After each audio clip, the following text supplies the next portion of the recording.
Hello, this is a guy who likes fanfiction and is too lazy to read, so here is the Throne of Heaven in audio form. Check the description for the links to the author. Chapter 26, Control. This was a terrible idea. No, this was an awesome idea. It's so much fun. Shinji opted not to comment as Gabrielle dodged a jet of blue fire, while Hiyori struck at the huge fireball that was barreling toward her as if her sword was a giant bat, the impact immediately turning the flames composing the attack into a myriad of blue sparkles before they dissolved into nothing. He, on the other hand, cast another of his Kido walls, trapping the rampaging Hollow's arm into a slab of glowing sap which, as usual, hardened after a bit of movement, causing the creature's charge at them to suddenly halt. Of course, as soon as it noticed, the crests along said arm started to once more glow with blue fire, and while that happened, it gestured with its other, free hand, causing the patch of fire to Shinji's left to suddenly curl on itself and strike at him like a living snake. Mashiro immediately grabbed one of the smashed floor's large tiles and interposed it, just in time to stop the attack. However, the blue fire was hot enough that it started eating at it almost immediately, causing the girl to let out a moan of pain as her hands, despite how visibly she was keeping them ice cold with Hakuta, were still scalded by it. "Hold on a bit more, Mashiro, I think we're almost done." His comforting words caused her to nod in acknowledgement, redoubling her efforts. A moment later, Gabrielle let out one of her sonic shrieks, letting the enemy confused enough that it wasn't able to react to Jerome smashing the ground underneath it, making its feet fall into it and removing some of its leverage. "That done?" she shouted, annoyed. "How strong is that thing anyway, Captain? It's taking way longer than any of the others I remember did." Hiyori grinned at that and commented, while darting above them to intercept with her sword several streaks of fire that were arching to hit the group from above. "That's because you weren't around for mine, then you wouldn't say that these 20 minutes of light exercise is too much to bear." "What do you mean?" "Well, my inner hollow took almost 3 hours to be subdued." Gabrielle blanched at that. "We can't last against this kind of onslaught for 3 hours. "Well, we could just stop playing defense and going on the offense." "I wouldn't mind that." Shinji sighed and answered to Hiyori, before Gabrielle could. "No. The whole point of this whole thing is to tire the hollow out so that it goes lethargic and I can seal it. I would just crush it in a duel myself if the purpose was to hurt it." Mashiro nodded, but then asked herself, tiredness seeping into her voice despite how much she was trying to keep it under control. "So, how strong is this one, exactly?" "It was the second strongest of the ones I had sealed, of course excluding the Minos. Not as strong as Hiyori's, but I think a bit stronger than yours, certainly above any of the others." Mashiro grimaced at that, while Gabrielle said, dejected, "That means we need to keep doing this for at least 10 minutes more." "We can't."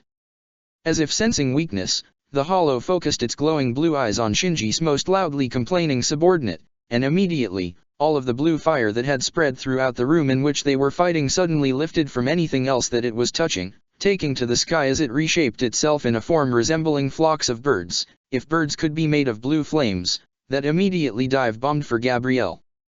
Shinji grimaced and wove 2 more walls, causing the walls from the left to smash into those and be trapped within them, although not as quickly as Hiyori managed to get in the way of all those coming from the right, stopping them all with her sword in a smug claim of, "Come on, I won't be able to lord my superiority over you anymore if you get yourself burned to a crisp," completely ignoring the older girl's muttered thanks.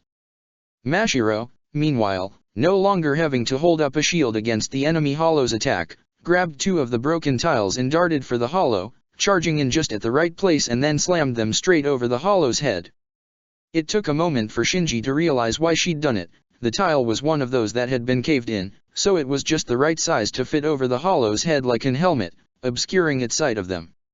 For a moment, the hollow stopped moving, and then all of the many crests along its body, the arms, legs, back and tail, all light up in blue fire at once, a power that the creature hadn't demonstrated at all up until then. A moment later, a swirling maelstrom of fire surrounded the hollow's body, and while it would take a few minutes, it was obvious the creature's power would soon consume both the improvised blindfold and the several golden walls that Shinji had trapped it with, allowing it to attack and start running once more.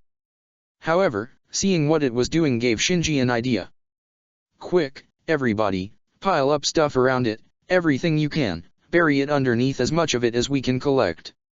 Jerome quickly punched the ground several times, breaking several of the floor's large tiles, which Mashiro and Gabrielle proceeded to pile over the creature, even as they could see the hollow's fire consuming them.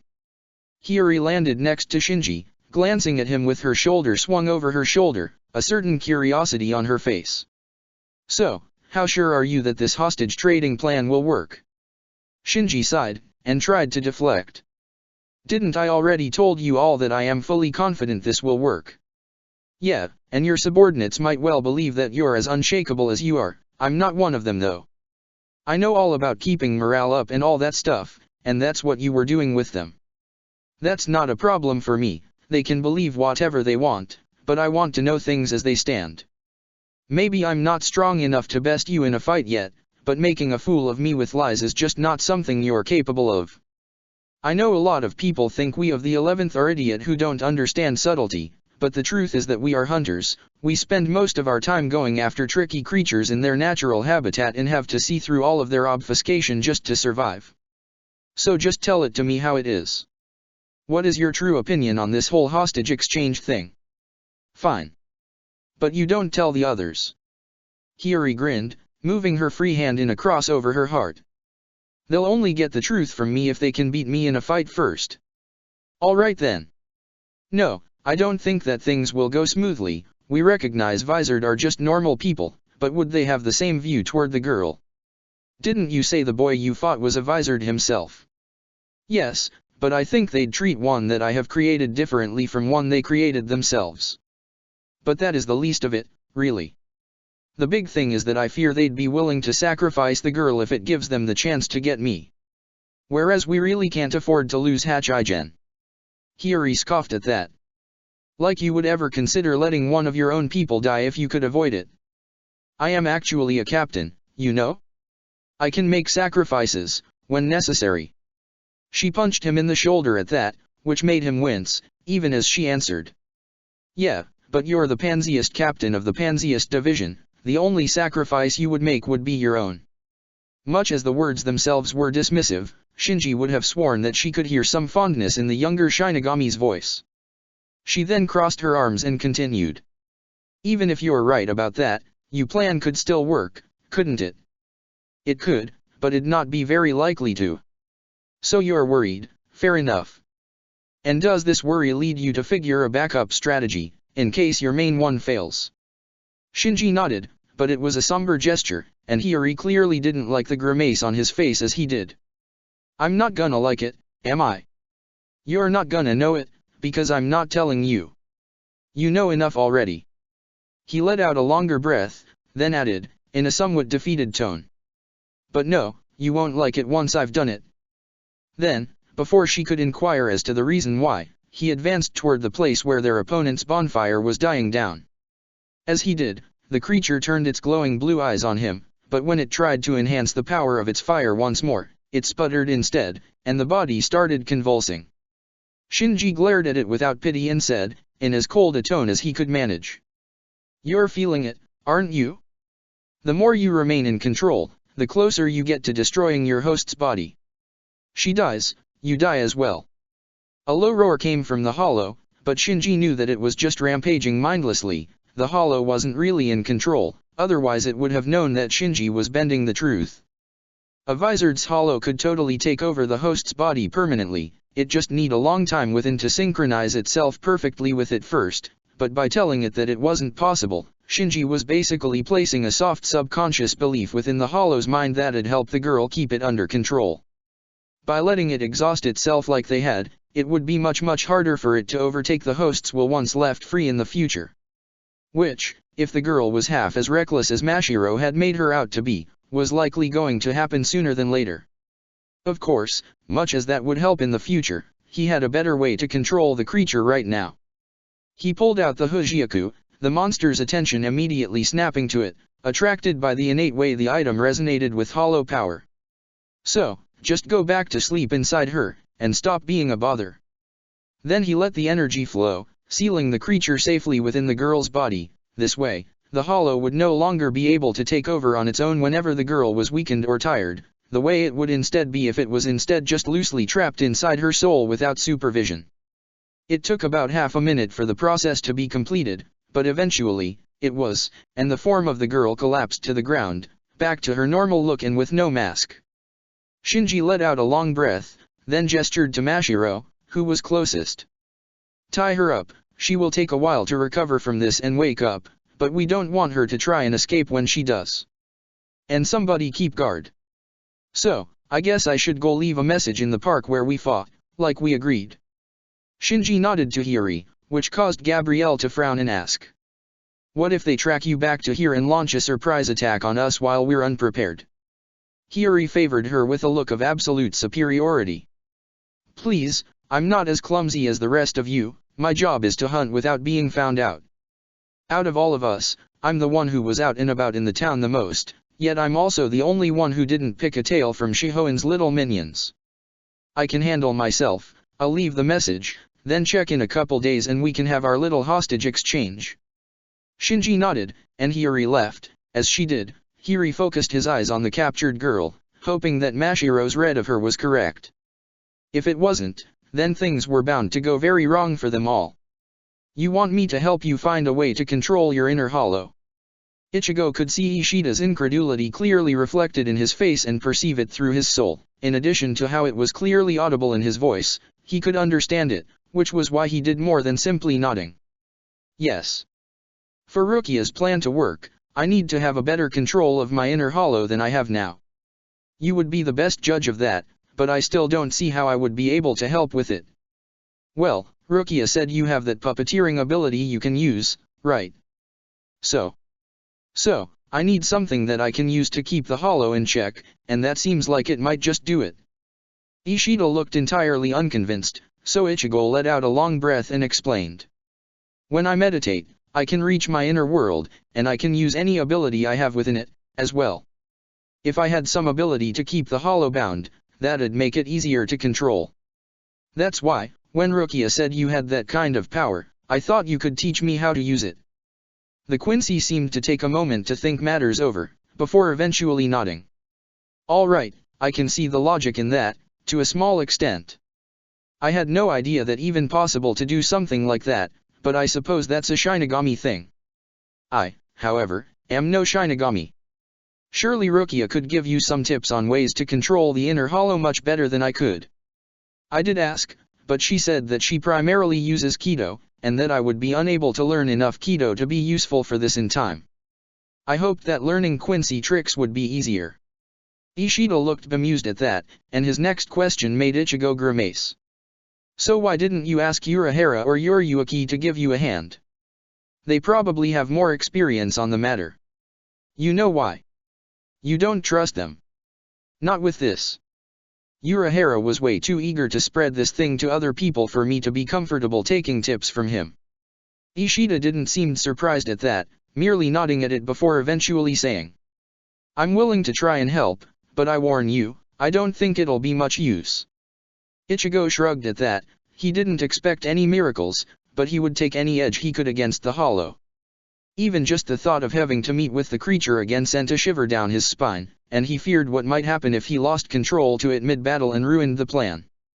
Even a little use is better than none at all, I suppose. As they talked, the two had been walking along to Ichigo's usual training spot. Once they were there, Ishida motioned with his hands as he said, "So, all of the Quincy arts are based around the same concept, which is to drain Reishi together. That's simple enough to do for anybody with just the slightest inclination toward it, so for now, just try it. It's the same as with sensing things, you just need to put more will into it, give the pull more strength. Focus it on the palm of your hand, it's generally the easiest way to go about it."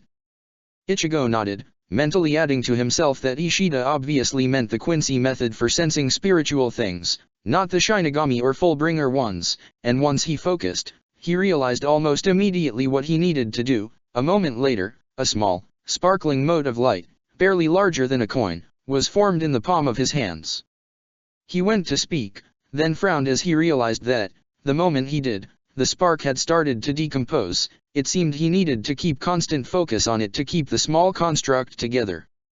He looked up at Ishida, who nodded at him and explained, The primary difficulty in using any Quincy ability is that you need to be able to maintain focus on it while doing other things. The better your focus and ability to dissociate, the better you can handle it. That's why I said I don't think it would help much. It takes a lot of practice to do two things at once with ease, especially if one of the two things is fighting. Ichigo could see how that could be a problem. He looked back at the spark in his hand with a frown. If he drew more, it would take more time to dissolve, but that didn't really solve the issue itself. What if I were to help?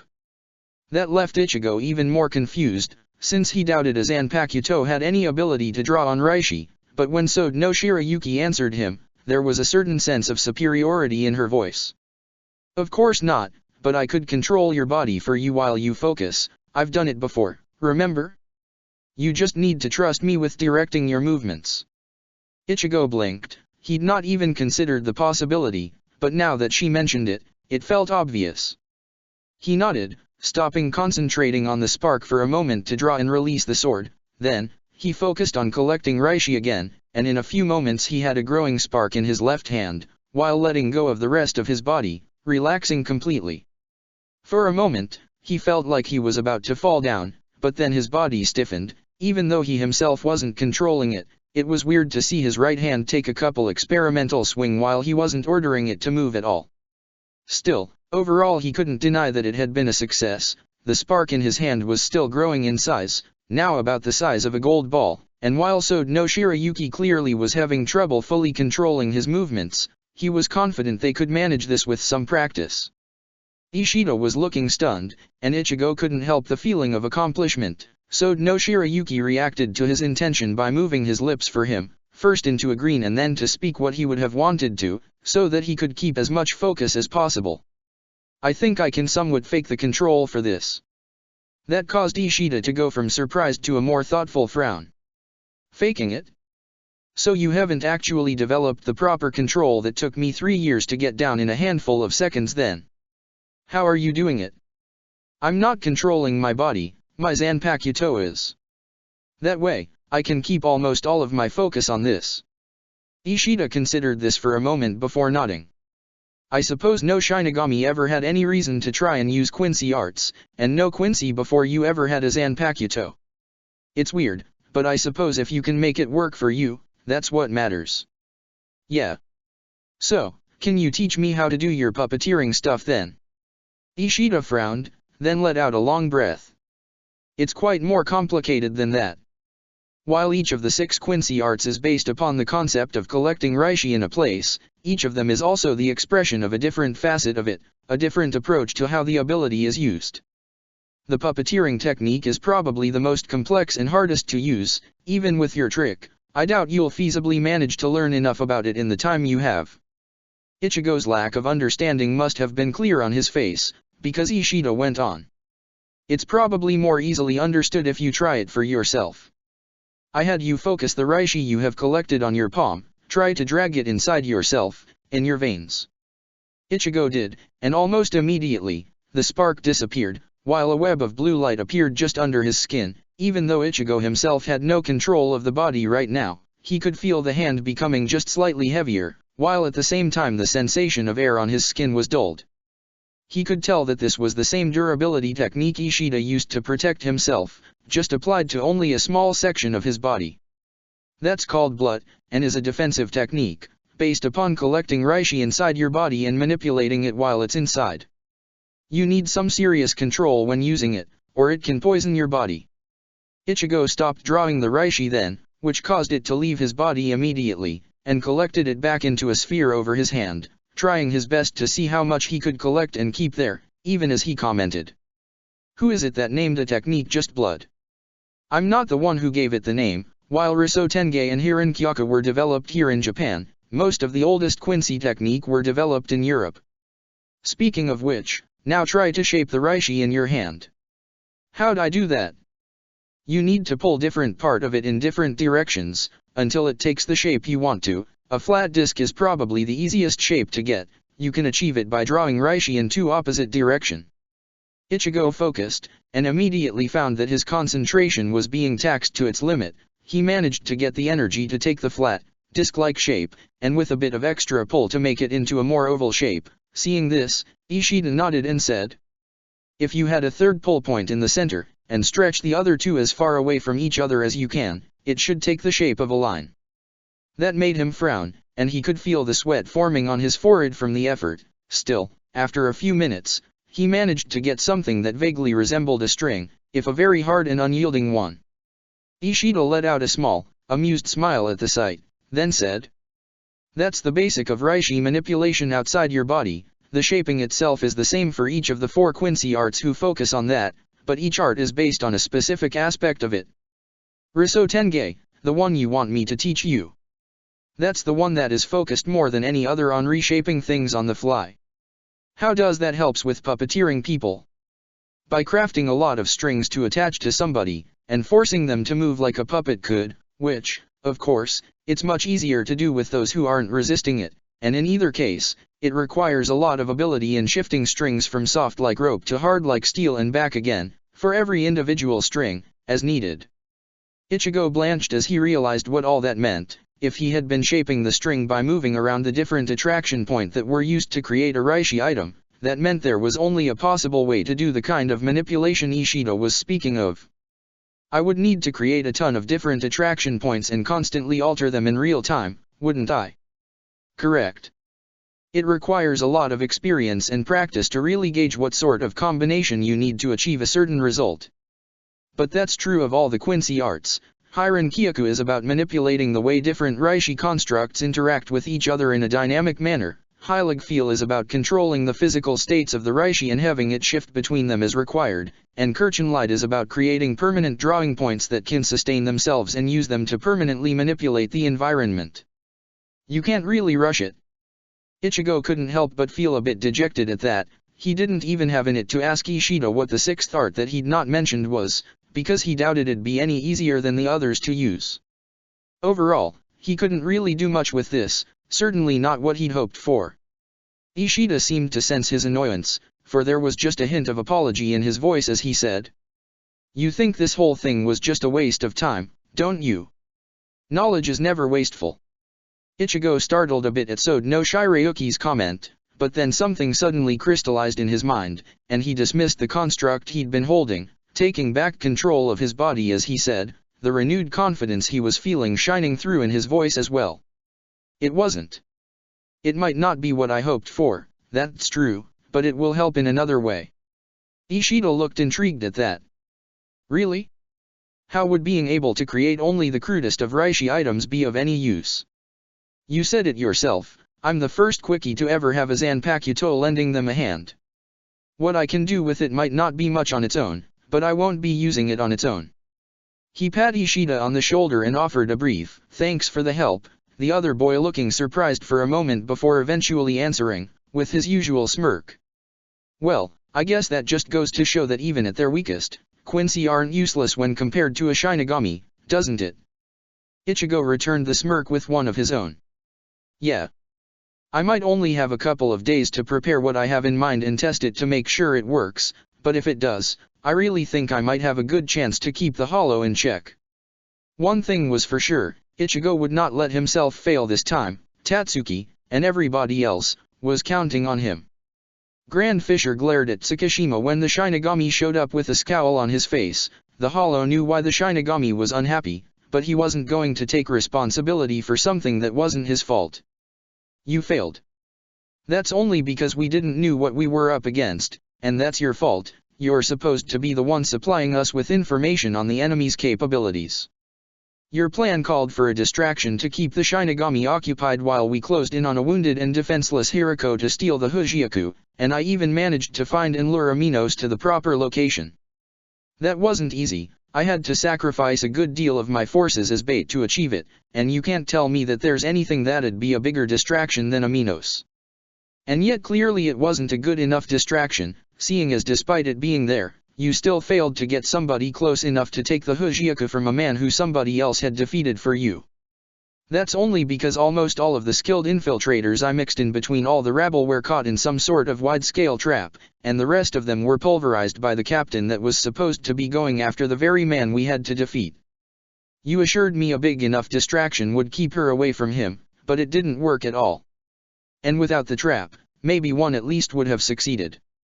Tsukishima frowned, then admitted, in an annoyed tone. Traps like the one you ran into should not, in fact, be possible. That, I will acknowledge, was my fault for not expecting something like that from Kukaki.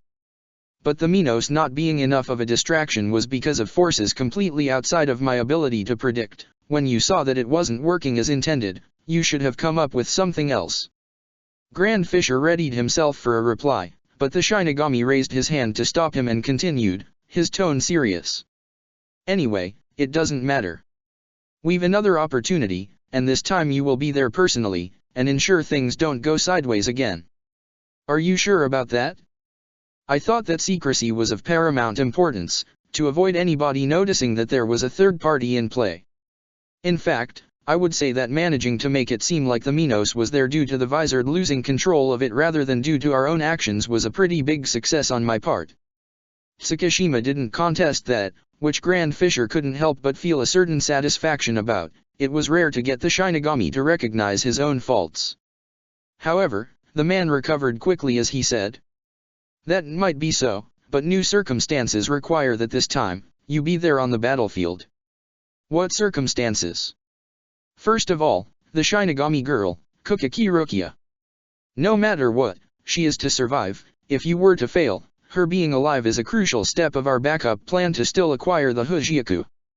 Grand Fisher felt quite offended at the implication he would fail, but he didn't let it show, merely shrugging at the request. I've spared her once, I can spare her again. What else? Kukaki's team has a Vizard of their own now, and the hollow sealed within is a old knowledge of yours, by the name of Shiro. Grand Fisher went still at that, and whispered. The traitor? Wasn't he supposed to have been eliminated? That's what you told me, isn't it? It seems the information was faulty. You, of course, understand that this is a risk to our security. A risk that you people created. You're the ones that held me back from hunting him down, said you would handle it personally in a more subtler way than just letting me go after him. Tsukishima nodded. Indeed. We don't know exactly how much contact he has with the human he's trapped in, but even if he hasn't told them anything yet, we can't just simply hope that he will not. He need to be removed, permanently, or things might spiral out of our control. Grand Fisher nodded. So, how would I recognize this Vizard? You've actually fought him already, it's the orange-haired boy, Ichigo Kurosaki. I see. Then you can count on me, I will make sure Shiro doesn't escape again this time. Tsukishima nodded, and Grand Fisher couldn't help but feel a sense of anticipation. He had an old rival to kill, and he was going to enjoy it. Ichigo was grinning, quite satisfied with the result of his test. It seemed his idea would work after all. What has you so satisfied? He looked up, finding Rukia sitting on a nearby bench. She had to have shown up while he was meditating. Ichigo smiled at her and answered.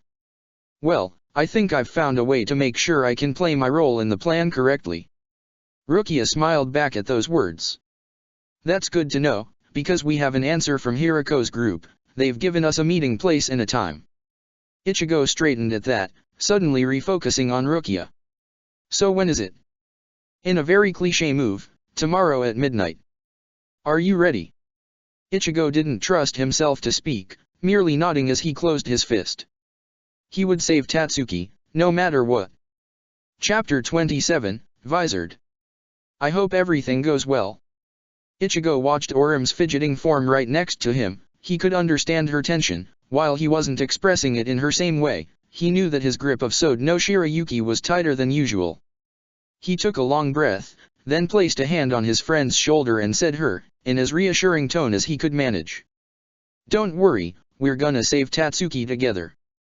It's fine to be nervous, we just need to use it to focus and do our part, and everything will be fine. Orim nodded, then slapped her own cheeks with both hands and assumed a more determined pose as she said. Right, we just follow the plan and get Tatsuki back. Ichigo nodded, his eyes moving to the front of the large platform Ishida was moving all of them forward on, where the figures of Rukia and Urahara were standing next to the captured Hachigen. Ishida was right behind them, to direct their flight as well as to be ready to act when it was necessary, while Chad was at the back of the platform, keeping an eye on their surroundings. It turned out that Hirako had chosen to have them meet in the same park where they'd fought Hirako the first time. Ichigo wasn't sure why, but it didn't really affect their plan, so they'd just accepted it. When they arrived, nobody was there, at least that Ichigo could see, but that wasn't unexpected. They had offered to show up first so that whichever surveillance the group had over the area could see that they were, in fact, keeping to what they'd offered before showing up, which primarily meant showing Yoriyuki wasn't part of the group. It took only a few minutes before the Vizard showed up, the group emerging from a dark patch of trees with Hirako at the front, and Tatsuki being carried by the largest guy at the back of the group, tied up in thick ropes and apparently unconscious. The Vizard stopped well out of arm distance, and Hirako frowned upon observing Urahara and Rukia as he said, in a perplexed tone. "So, you really showed up without Yoriyuki, as you promised you would, and wearing a Jigai, so that I can be reassured by the fact this will cause a small delay of your reaction time, as a show of goodwill." Urahara nodded and said, "Of course. I don't feel at all reassured. I've not forgotten that you invented Jigai. I wouldn't put it past you to have found a way to make ones who are just as reactive as a free soul would be. Is that a compliment?" Hirako's frown deepened at that, which caused Urahara to wave his hands in front of himself as he continued. "Anyway, is that a good reason to ruin this exchange? I do believe that we're holding up our part of the deal. We showed up at the time and place you required, limiting ourselves in the way we promised we would. Are you gonna go break your word?" The Vizard seemed to almost consider this for a moment, before gesturing for the member of his team who had Tatsuki to move closer to the front of the group as he said. "She got hurt during battle, and you captured our healer, so we had to use some emergency procedures to cure her wounds, but she is fully recovered now, as you can see. I hope Hachigen was cared for just as well." Urahara motioned to the crystal holding the Vizard prisoner, making it levitate forward, while saying, "Of course, this Kido keeps the target in a state of suspended animation that stops any wounds they received from growing more severe just as much as it stops their ability to move. It's not just an highly effective containment measure, it's also ideal for preserving wounded until they can be treated." A murmur went through the Vizard at the explanation, and Hirako commented, surprised. "That sounds very useful. I'm surprised I'd never heard of it before today." "Oh, it's a new Kido, very recently developed." "It doesn't really matter, does it?" Urahara gestured, and the cage of glowing golden crystal disappeared from around Hachigen, which left the portly Vizard to stagger on his feet. He clearly looked shaken, but Rukia gave him no time for that, placing a hand on his back and pushing him forward, while Urahara took 2 steps back, hands wide and to the side as he said, in a relaxed tone. "So, that's our part done, released your friend. Now you'll release ours, yes?" Hirako nodded in the direction of his man, who knelt, took 2 steps forward and cut Tatsuki's ropes before leaving her on the ground as he retreated back. Orium immediately darted to grab her, trying to wake her up just as Hachigen reached Hirako, with the latter placing a hand on his shoulder to check if he was alright. Then, suddenly, Hirako's eyes widened, and he jumped backward as a miniature-sized charge of extremely dense and highly charged Ryotsu darted out of Rukia's forehead, aimed straight for him. He waved his hand to create a solid slab of glowing golden light for it to be caught into, which held for just the barest moment before Yoriyuki shifted from her dragonfly form back into a human-sized one, making it explode due to the sudden expansion, even as the Jigai shaped in Rukia's form, but which really had been containing Yoriyuki all along, fell to the ground, empty of any soul inside it. The Vizard all reacted immediately, with the fastest being the small girl with blonde hair tied into pigtail that was at the front. She shouted something as she slashed her sword that caused it to grow huge mid-swing and slam straight through the Urahara's shaped Jigai, completely disintegrating it. Luckily, Rukia had just managed to get out of it, although she grimaced at the sight and commented. "That was one of Urahara's favorites, he's gonna be so annoyed that I got it destroyed. You should worry more about yourself." The blonde girl's shout, Hiri, Ichigo believed her to be called, was followed up by another huge swing taken at Rukia, who dodged back with Shunpo rather than attempting to engage. Meanwhile, the rest of the Vizard were all panicking, all of them suddenly wearing their masks as they went to strike at Yoriyuki, but the woman dodged between their body with a flexibility that resembled far more that of falling cats than any human, before lashing out in return with a set of attacks that were powerful enough to send the other Vizard flying or toppling to the ground with the sheer strength of their impact. Hirako was the only one who managed to stay on his feet, but instead of trying to counter-attack, he just flipped his wrist, letting two of the marble-like sticks that he'd used last time fall into his hands and throwing them directly into Yoriyuki's face. She had to step back as the sticks broke on the hardened Hakuta protecting her face, which caused two hollows to appear directly over her. The captain dispatched them almost instantly, but the time bought was enough for Hirako to have pulled out of his clothes a very familiar orb of roiling darkness, pointing it toward Tatsuki and say, in a low and threatening tone. And as expected, you went back on your word, good thing I prepared for it, right? A wave of darkness erupted from the orb faster than any of the people present could react, hitting Tatsuki straight in her chest. For a moment there was no reaction, then the girl was suddenly taken aback by spasm as riot so charged with anger, hatred, and hunger before a very familiar shroud of it wrapped around her body as Ichigo saw a mask starting to form over her face. You really have no limits, isn't it? There's really nothing too low for you. Hirako's answer to Yoriyuki's hateful tone was delivered very wryly, even with his voice deepening midway through as his own mask formed over his own face. I told you I had to do some emergency healing, not my fault the only way I could isn't to your liking.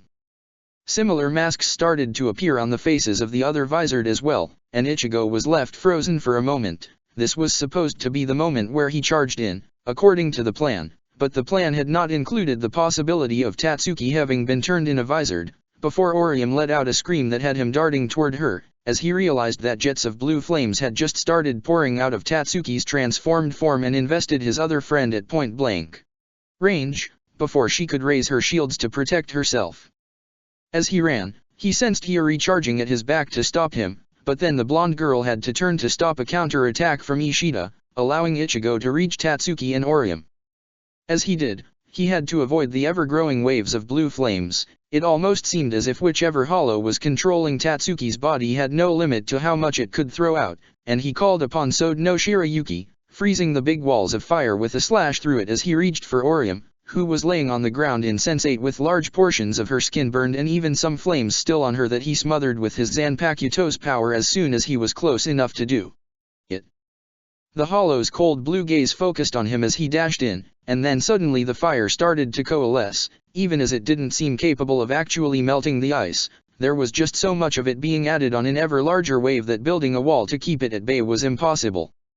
So instead Ichigo dashed backwards, dragging Orium along as he did, and then shouted "Help me!" as loud as he could as he continued to escape the fire that was now purposefully attacking him, hoping somebody would give him the moment of breathing he needed to actually formulate a plan of attack that might work.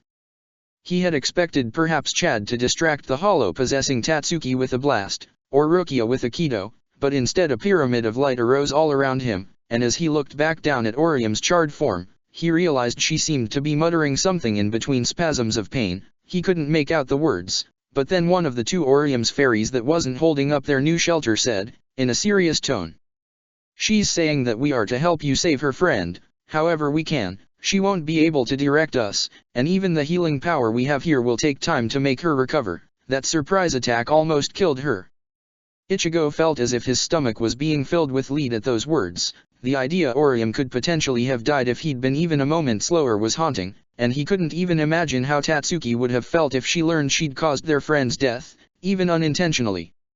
He needed to find a way to bring her back to her senses. He'd managed to do it, surely his best friend could too. Having taken a moment to catch his breath, Ichigo took a moment to look around himself, and realized with a start that the entire contours of the pyramid seemed to be wrapped in furious blue flames, raging against it impotently but also uninterruptedly. It was pretty clear that the fire would invest him and Orium both instantly the very moment the protection of the pyramid was dropped. Ichigo took a moment to consider the problem, then turned to the fairy that was still hovering around. "How quickly can you change your configuration? Could you swap from one to another instantaneously?" "Probably, if we were all positioned properly." Ichigo nodded, feeling some confidence return to himself at that. He took a few steps to measure the pyramid side, then took to the air, getting as close as to the tip as he could before saying, "Good. Then when I say it, I want one of you two to become the new tip of the pyramid, and they will need to be standing precisely here." He pointed with the tip of his sword to a point a bit under his feet, which caused the fairy to frown. "If we do that, you will be left outside of the pyramid, and will become unable to protect you. Remember what she also asked of you? We need to save Tatsuki.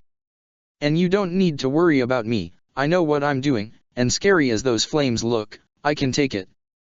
Ichigo placed his hands over his face, using it as a focus point to draw out the power of his inner hollow. He could feel its power enveloping him, and just as it was about to finalize, he shouted now, his voice deepening into a dark growl at the end even as he felt the hollow's power subsuming him, finishing just in time for the pyramid's protection to disappear and the fire to invest him in full.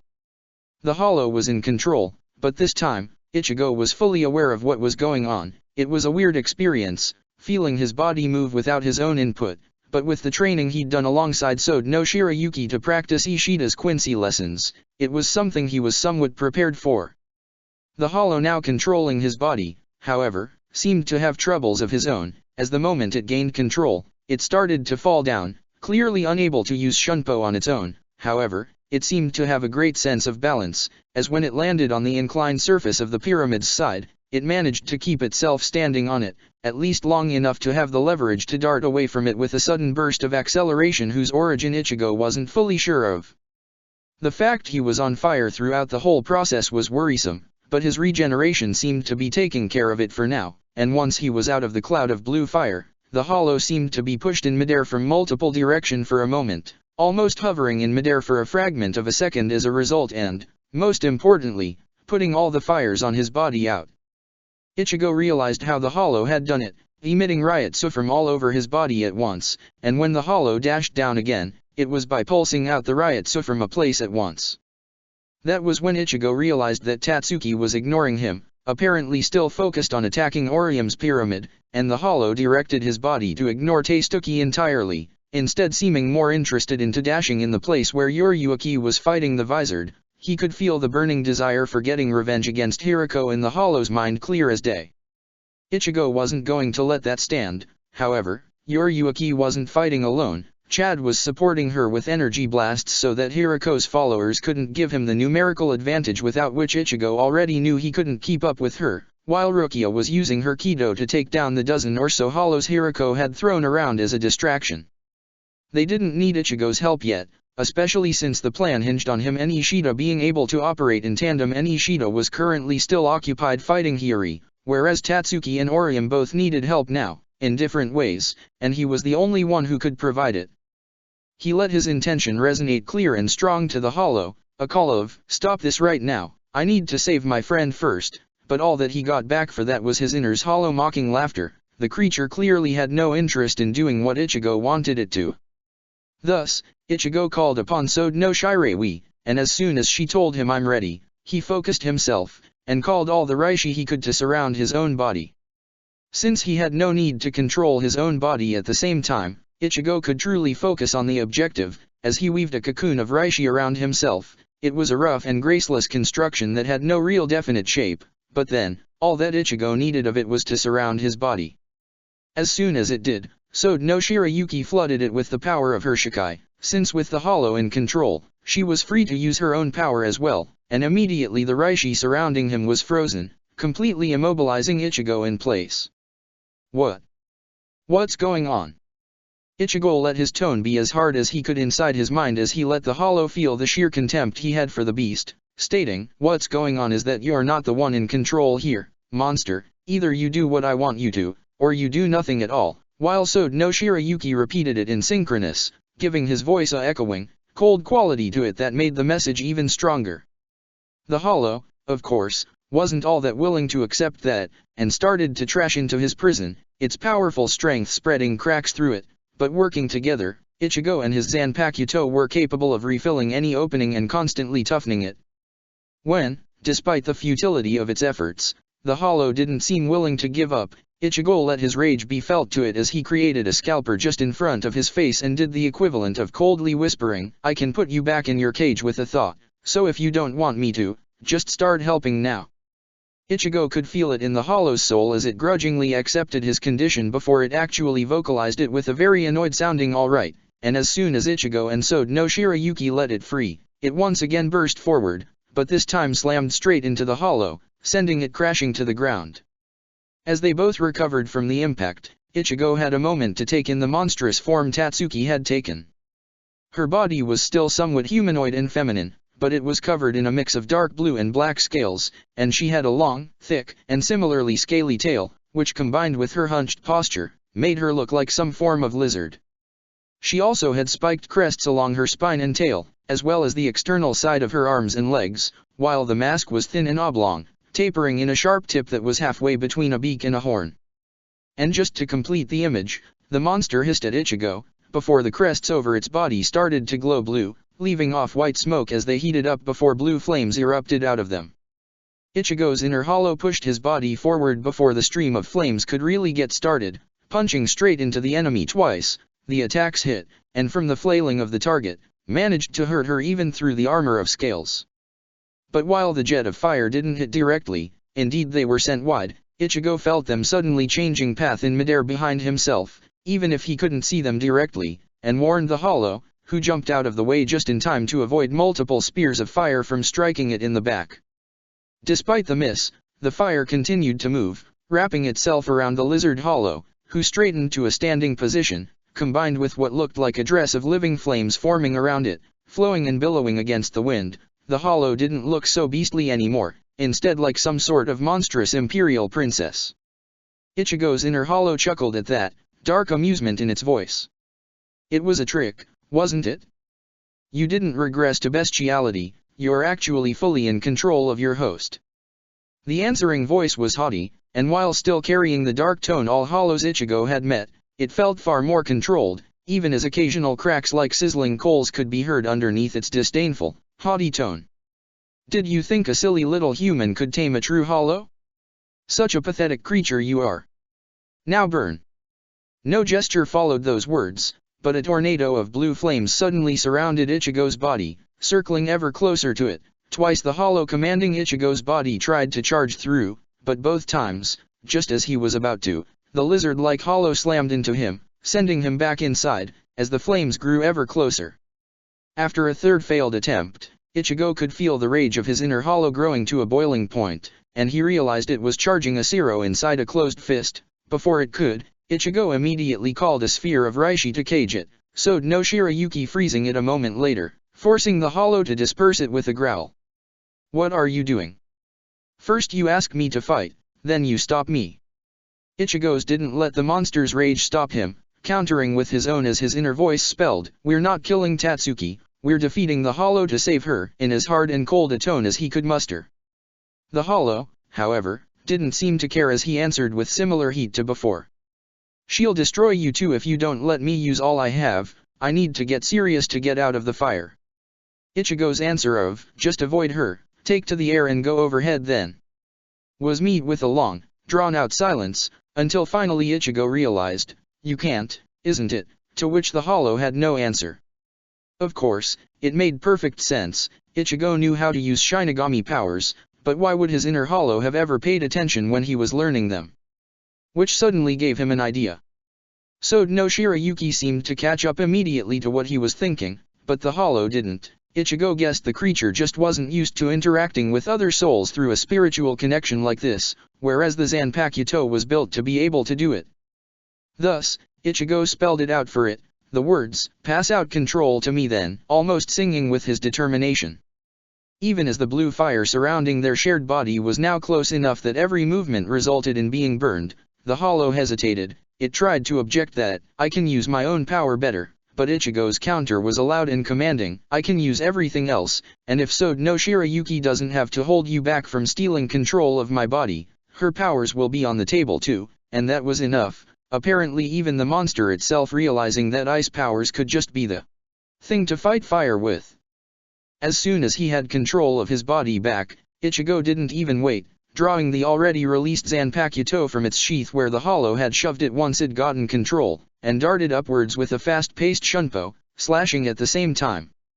The entire tornado turned into a pillar of ice for a moment, which Ichigo used to turn himself hard as a rock like with Hakuta while trying to replicate the same trick the hollow had used, unleashing a blast of Ryutsu at once. The result was that he exploded through the ice like a missile, large chunks of it falling down. A slash with his sword literally enveloped in a gigantic cocoon of disgust immediately gave those a sudden acceleration, turning them into a hail of projectiles aimed at the lizard-like hollow. Said opponent countered by weaving the blue flames still flowing out of its spikes into a huge dome, the ice melting almost instantly rather than being able to make it through. Ichigo stood still for a moment as he thought over how to attack next, but his enemy didn't seem inclined to give him any breath room, as the dome of fire protecting it suddenly shifted into an array of gigantic snakes that immediately darted toward Ichigo. Knowing he couldn't stop an attack from multiple directions, he darted forward instead, holding Sode no Shirayuki in a guard position in front of himself as he dove straight into one of the snakes. As he'd hoped, this resulted in the fire freezing around him and being melted by the fire behind it, which then got frozen in turn, allowing Ichigo to power through it, basically turning the flames to ice and himself into an icebreaker. He landed straight in front of the hollow, and while he couldn't be sure of it, he thought he could feel the surprise from it as the blue glow of its eyes almost seemed to flicker for a moment. He slashed to take advantage of it, but even had it been surprised, its reflexes were still impossibly quick, allowing it to parry the sword with its spike, which, despite how much strength Ichigo had put behind the slash, held. Ichigo's eyes narrowed as he tried to push harder, before realizing why he wasn't making headway. The spikes seemed to be acting like metal, and were somehow being melted and reforged by the fire coming out of them, which combined with the hollow's natural regeneration was making it impossible to cut through. And before he could figure a workaround, Ichigo had to dodge upwards as the fire snakes he'd avoided on his way down reconverged on his position. Ichigo could feel the frustration mounting as the hollow straightened itself, once again taking that regal pose as more fire snakes formed around it, this time with some of them remaining static around it as a ready defense even as others made probing attacks toward Ichigo, who could right now not do much more than freeze any that got too close and shoot them back as useless, easily melted projectile once again. When the inner hollow commented in his mind, "She really has one hell of a power," Ichigo let his frustration out with a huff. "If you're so impressed, why don't you give me pointers on how to use your actual power, whatever that is?" He was left dumbfounded at the hollow's smug, "You forbid me to," which was apparently funny enough for the hollow to elaborate that, "My power is a greater efficiency in purifying my own riot, so it makes it so I can fire about 5 times as many Zero as another hollow," which at least explained the previous comment but still left Ichigo with no new trick he could use against their enemy. He wondered to himself what even was the point of being in control himself, and when the hollow muttered, "So let me do it, at least I'll have some fun while you're thinking," that was when Ichigo found his path forward. Why not? The hollow was surprised, as was Sode no Shirayuki, but Ichigo didn't waste any time, diving forward himself toward the hollows as he elaborated. "I can do more than think when you're in control, but you need to cooperate with Sode no Shirayuki as well, and give me back control when I ask it. I have a plan." Then, before either of the other two could argue, he pulled back while placing control back into the hollow's hands. That meant losing Shunpo, but he'd set the destination already and thus, as he expected, the hollow had to trust Ichigo knew what was doing and compensate for its lack of Shunpo by pushing himself downward with Ryotsu acceleration burst, while Ichigo focused, subtly creating as many focal points as he could but holding back on drawing Reishi to them. Then, just as his body smashed into the other hollow, Zanpakuto's blade smashing straight into the crossed blades on the lizard's arms, he called on it all at once, creating a multitude of bars all around the two of them, Sode no Shirayuki grasping on his aim as she let her power slither over the bars, not freezing them but rather constantly putting out the flames as they tried to burn the Reishi away, allowing the sudden cage he'd created to remain in place and keep both of them trapped. His inner hollow laughed, while the other one screamed as the bars failed to give before roaring back, disdain now marred by pure rage. "I've had enough of all of you trying to bind me. I rule over fire itself. I will burn you all to cinder." Ichigo ignored the threat, instead taking back the reins to his own body. The Reishi bars immediately started to decompose now that he could no longer focus on them, but Ichigo slowed the process down with Hakuta by pushing into the bars Ryotsu as full of disdain as he could manage, before calling on the full-bringer air walking trick, bouncing the bars into the hollow fast enough to let it stunned. He managed to do it 4 times before the bars simply broke, but it sufficed. The hollow was left reeling, and before it could escape, Ichigo thrust Sode no Shirayuki straight into one of the arm's crest using the same technique that had been enough to cut through the Minos skin, pinning it to the ground, and then let Sode no Shirayuki's power loose, feeding her power from his own inner hollow to make her go far beyond her own limit, even as he let it entirely up to her to control the power, relinquishing any control on it and instead focusing entirely on supporting the connection itself. While the attack didn't flash froze the hollow, he wanted to save Tatsuki, and his Zanpakuto knew it. It did entirely froze all of her crests at once. They naturally started to heat up again almost immediately, but whenever they did, Ichigo simply funneled more of his hollow's power to Sode no Shirayuki so she could unleash a new super powerful freezing wave, and it wasn't long before cracks formed throughout the crests at the incessant conflicting spikes of hot and cold temperature in so sudden and quick a succession. Keeping the sword solidly pinning his opponent to the ground, Ichigo knelt, placing an hand over Tatsuki's cheek, or where it would have been, if it hadn't been covered by a hollow mask, and said, trying to inject as much warmth as he could within his voice even as he kept it strong and loud. Tatsuki! Tatsuki, wake up, you're stronger than this thing. Kick it out.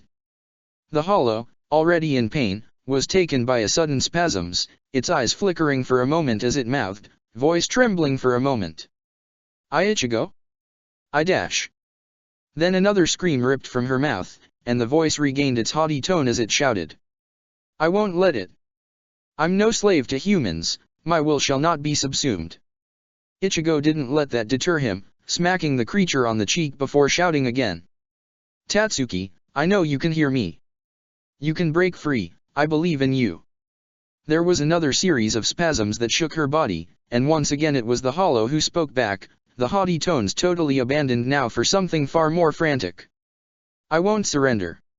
Stop this, or I'll kill her rather than let you have her back. You know, touching as this whole thing is, it is entirely pointless. After all, in a few minutes at most, I will have killed you both.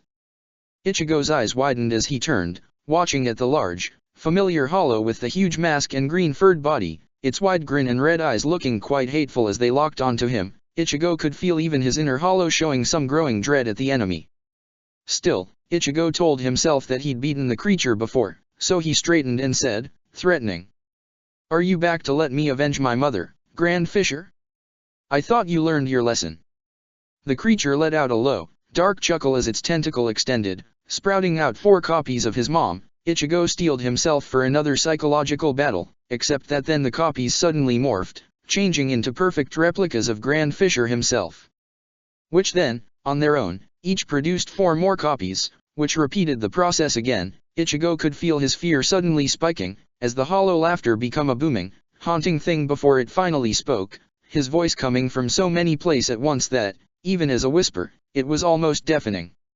Oh, you silly boy, you're the one who'll be learning a lesson this time. Chapter 28. Tricks. Urayu had interfered immediately when the short blonde visored had tried to intercept Kurosake. In truth, there were a number of reasons to do it. While the possibility that Arisawa would have been turned into a visored by the enemy had not been something they'd planned for, it made sense for Ichigo to go against her, since his own hollow-granted regeneration would probably be a good match for all the fire Arisawa's new form was throwing around.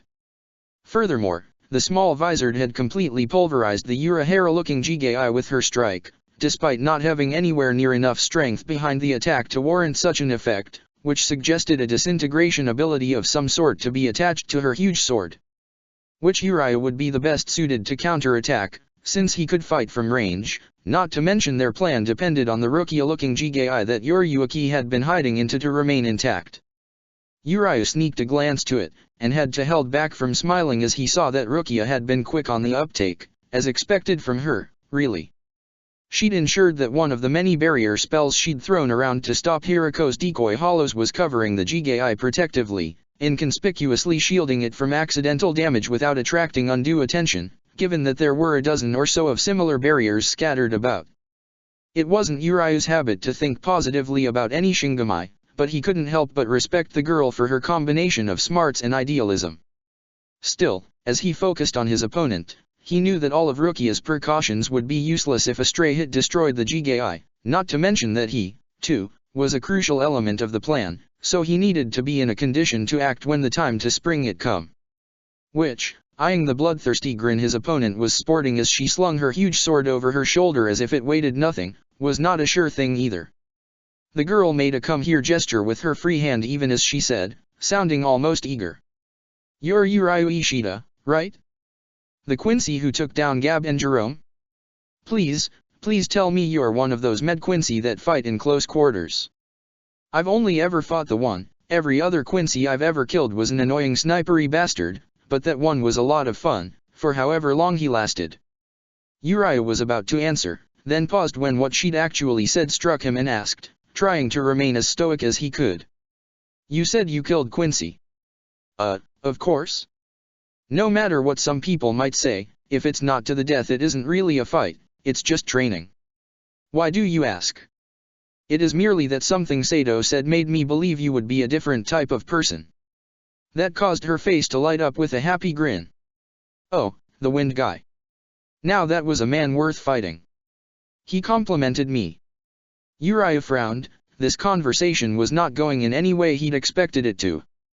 Then again, the whole point of even having it in the first place was that he wanted to verify for himself if Sato's words had any weight to them, so he explained. He said that you seemed like you were honest about your little team not being aiming to go on a rampage, but you certainly don't sound like that. She scoffed at that. Man, I wish Shinji would let me go on a rampage, things'd be a lot simpler. What that has to do with what I said though? If you don't consider killing Quincy as going on a rampage, and the fact that he would let you. Oh, no, you have that wrong. I've not really fought that many Quincy since I was exiled, most of that was back when I was a part of the Godei. Uriah blinked, even knowing about their constant clashes, to find a Shinigami willing to admit to having officially killed Quincy was not something he'd have expected. He was starting to see what Sato had meant, so he decided to straight up ask her, and see what she would say. So, once you've followed Hiriko's plan to its end, what will you do afterwards? She looked at him with puzzlement. I'll just take back my place in my division, of course. Although, maybe not my old place, I think I'm strong enough for a seated officer rank now, maybe. Being a Vizard is a pretty huge combat boost, after all. And you think that Soul Society would just let you rejoin them after you attack them? Truly. The girl shrugged at that, answering. My captain wouldn't particularly care. But really, we're not going to do anything as bad as you seem to think. We just get there, take down Aizen, prove that he framed us and we're no monsters, rather just Shinigami with a new, extra power that happens to make us look like hollows, without truly being one, and it's done. Can't see why anybody would hold a grudge. Uriah nodded to himself, if nothing else, he could see why Sato thought the girl would simply say it if she had bad intention, considering how she didn't seem to care about revealing all of her plans, but before he could ask another question, she said, sounding eager. Right, I hope you had your fill of conversation, because I'm getting bored. If you're the melee type of Quincy, that'll be fun, but even if you're not, I'm gonna take you down anyway. And then, before he had any chance to answer her, Sakuragi darted forward.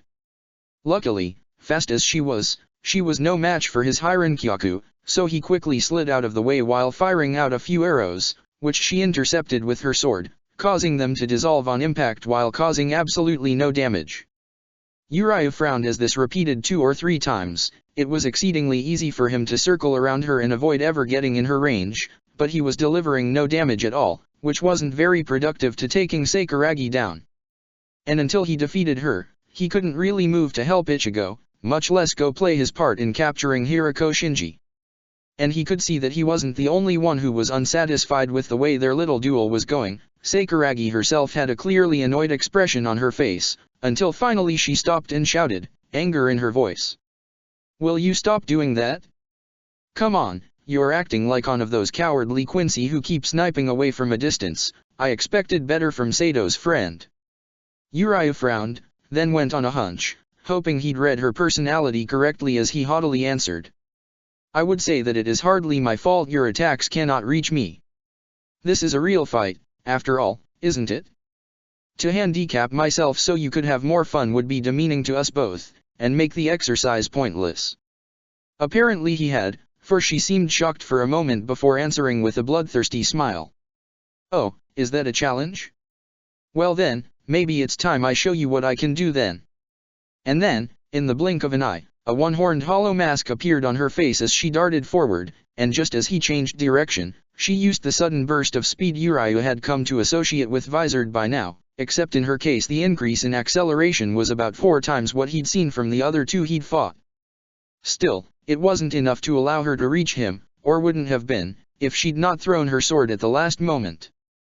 The projectile sailed at him with far more speed he'd even expected, courtesy of the girl's strength having been far higher than usual at the moment she threw, and even as Uriah reacted immediately by changing the direction his Hiran Kyaku was traveling into and avoided being simply struck by it, the attack still cut straight through both the sled and the path on which it was traveling, sending it, destroying both.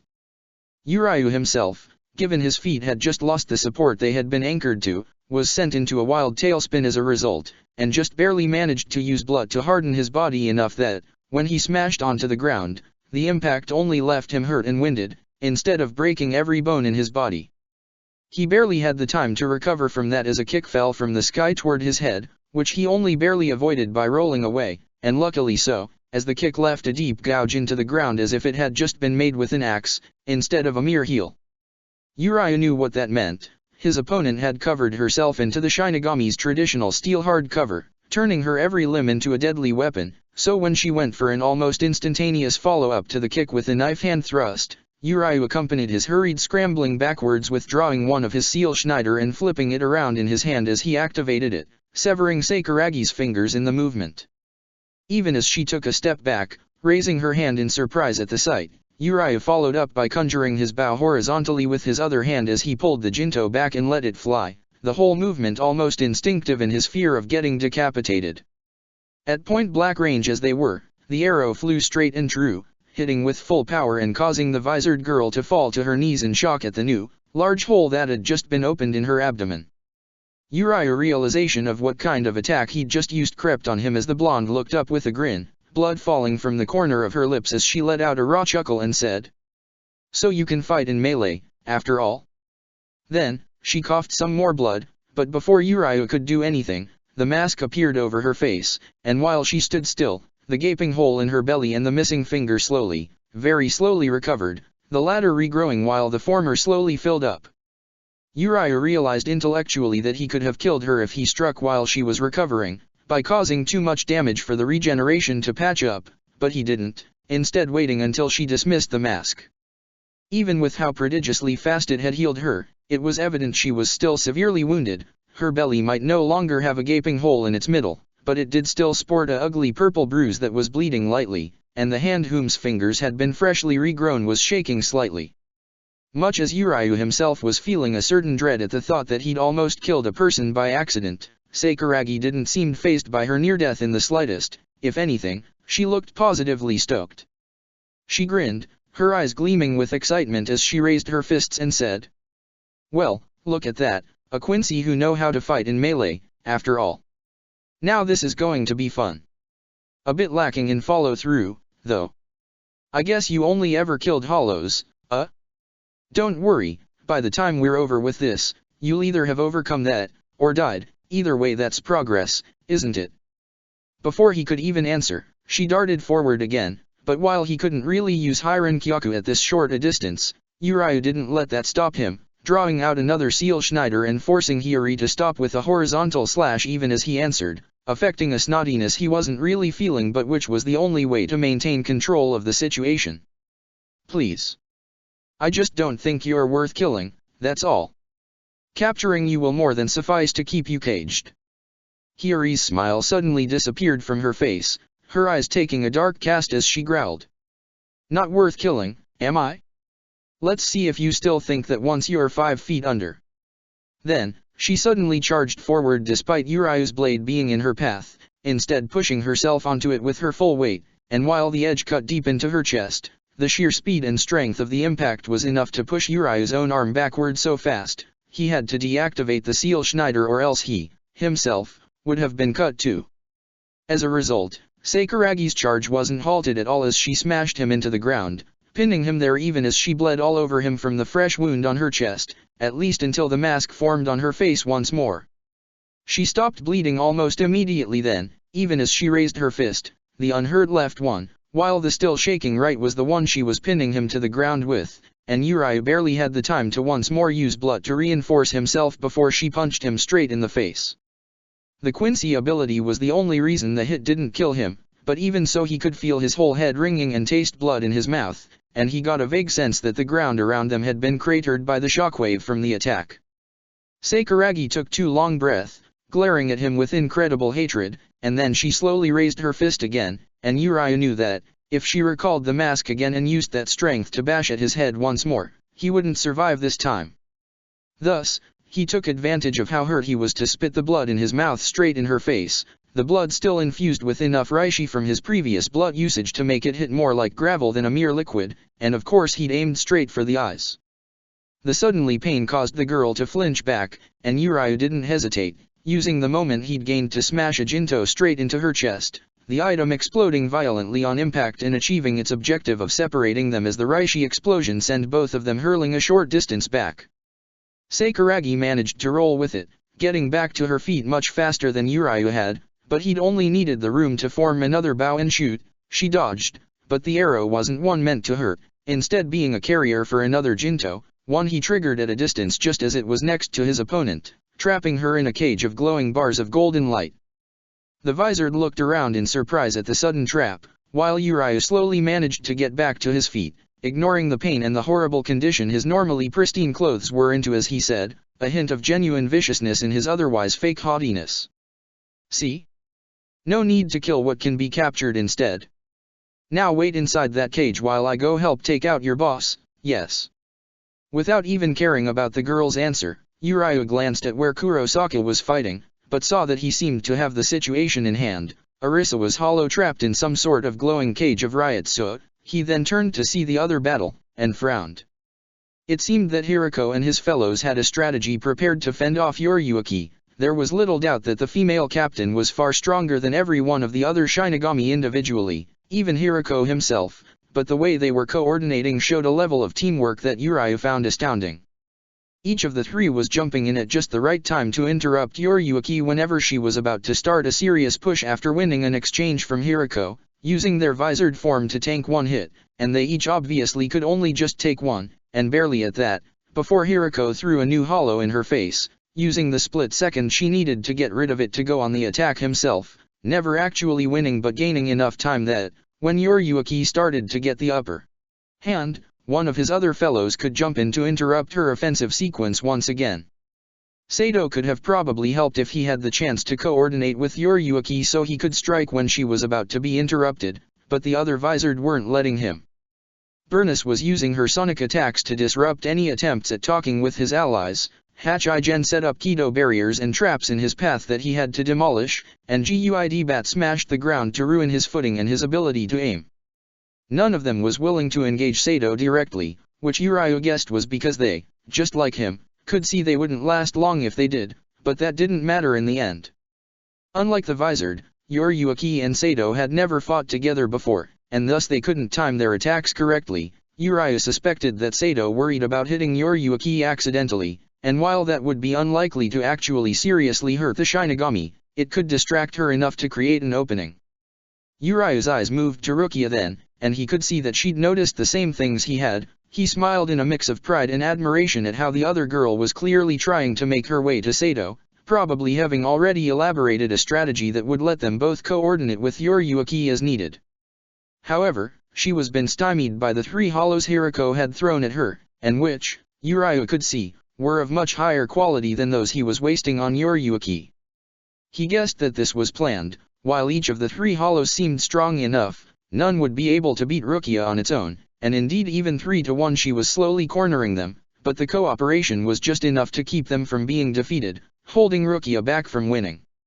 Uriah figured that was where he could help the most, and he prepared his bow as he took aim at what looked like the biggest problem Rukia was facing, a bumblebee-shaped hollow who fired explosive stingers, when he suddenly felt a spike of riot soot, deadly and powerful, collecting at his back. He didn't even pause to think, instead creating an Hiran Kyaku and shooting into the air fast as he could as he turned and fired, but the arrow was annihilated by one of 3 glowing red beams that he managed to avoid by just an hair. Understanding dawned on him as he saw how the beams had completely annihilated one side of the cage he'd made for Sakuragi. Even as the girl stepped out of it, the mask on her face disappearing as she said, sounding angry. "No, I won't wait inside your silly little cage.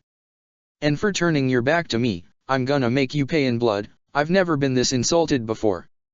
Then she started to sprint, using her Shinigami Shunpo to make herself too hard to hit for Uriu's arrows, even as he shoot a few directly at her.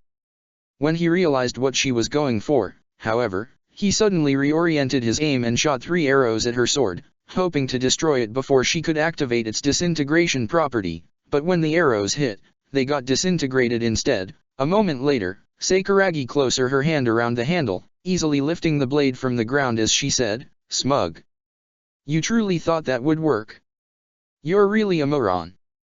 Kyobikuri Orokai doesn't need my help to protect itself. A Zanpakuto is sentient and alive, and can use the powers of its Shikai without need of direction from its wielder. With its power, there isn't a thing in the world that can destroy it." She then pointed it at him, and was probably about to say something particularly threatening, when suddenly, a white tentacle whipped at her. She turned just in time to smack it away with her sword, disintegrating most of it until the point where it was suddenly cut off by another, equal tentacle, both of which were coming from a familiar hollow with a huge, grinning mask, glowing red eyes and a hunched form covered in dark green fur. The hollow chuckled, apparently unfazed by having had to sever one of its own appendages, and commented, "Well, that was some quick reflexes. I was so hoping I would be able to eat you. That kind of arrogant declarations always make me want to prove you lot wrong." But dash. The hollow had to stop when Uriu's arrow smashed into its mask, leaving a mark there for a moment before it quickly faded. Uriu shot 2 more, but now ready for it, the Grand Fisher stopped both with 2 tentacles, while a third one, this sprouting from atop its head instead than from under its eyes, deposited a seed on the ground which blossomed into a black-robed Shinigami, then changed its look into another Grand Fisher, which sprouted 5 more, and those 2 had already started to transform before Sakuragi, whom's reaction had been almost instantaneous, was close enough to disintegrate the one closest to her. The other one transformed quickly, taking the form of a tall Shinigami with dark hairs and a scar next to his eye. His tone was friendly and warm as he started to say, "Hiri, are you sure you want to dash?" which was all he managed before the blonde cut it down contemptuously as she replied, "You're really a pathetic replicator." The body language of that clone was completely off from the real thing. Plus, Tsukishima is such an asshole, he never speaks that friendly with anybody he's not planning to screw with. Anybody who's worked with him knows that. She paused, then added with a grin, "And if the idea is that I'll hesitate hitting one of my comrades in the 11th, you really need to get your facts straight. Aside from how no real member of the division would ever ask somebody not to fight them, our standard procedure for when doppelgangers show up is to just fight everybody, and let it be skill that sorts out the fakes from the real deal." Sakuragi slammed her sword straight in the belly of the next clone, who hadn't even finished morphing into a new image yet, and concluded, "Also, even if all of that didn't apply, I've always wanted to bash Tsukishima's face in, because a Mind Zanpakuto user really has no business as our lieutenant. So, really, you couldn't have chosen worse if you tried."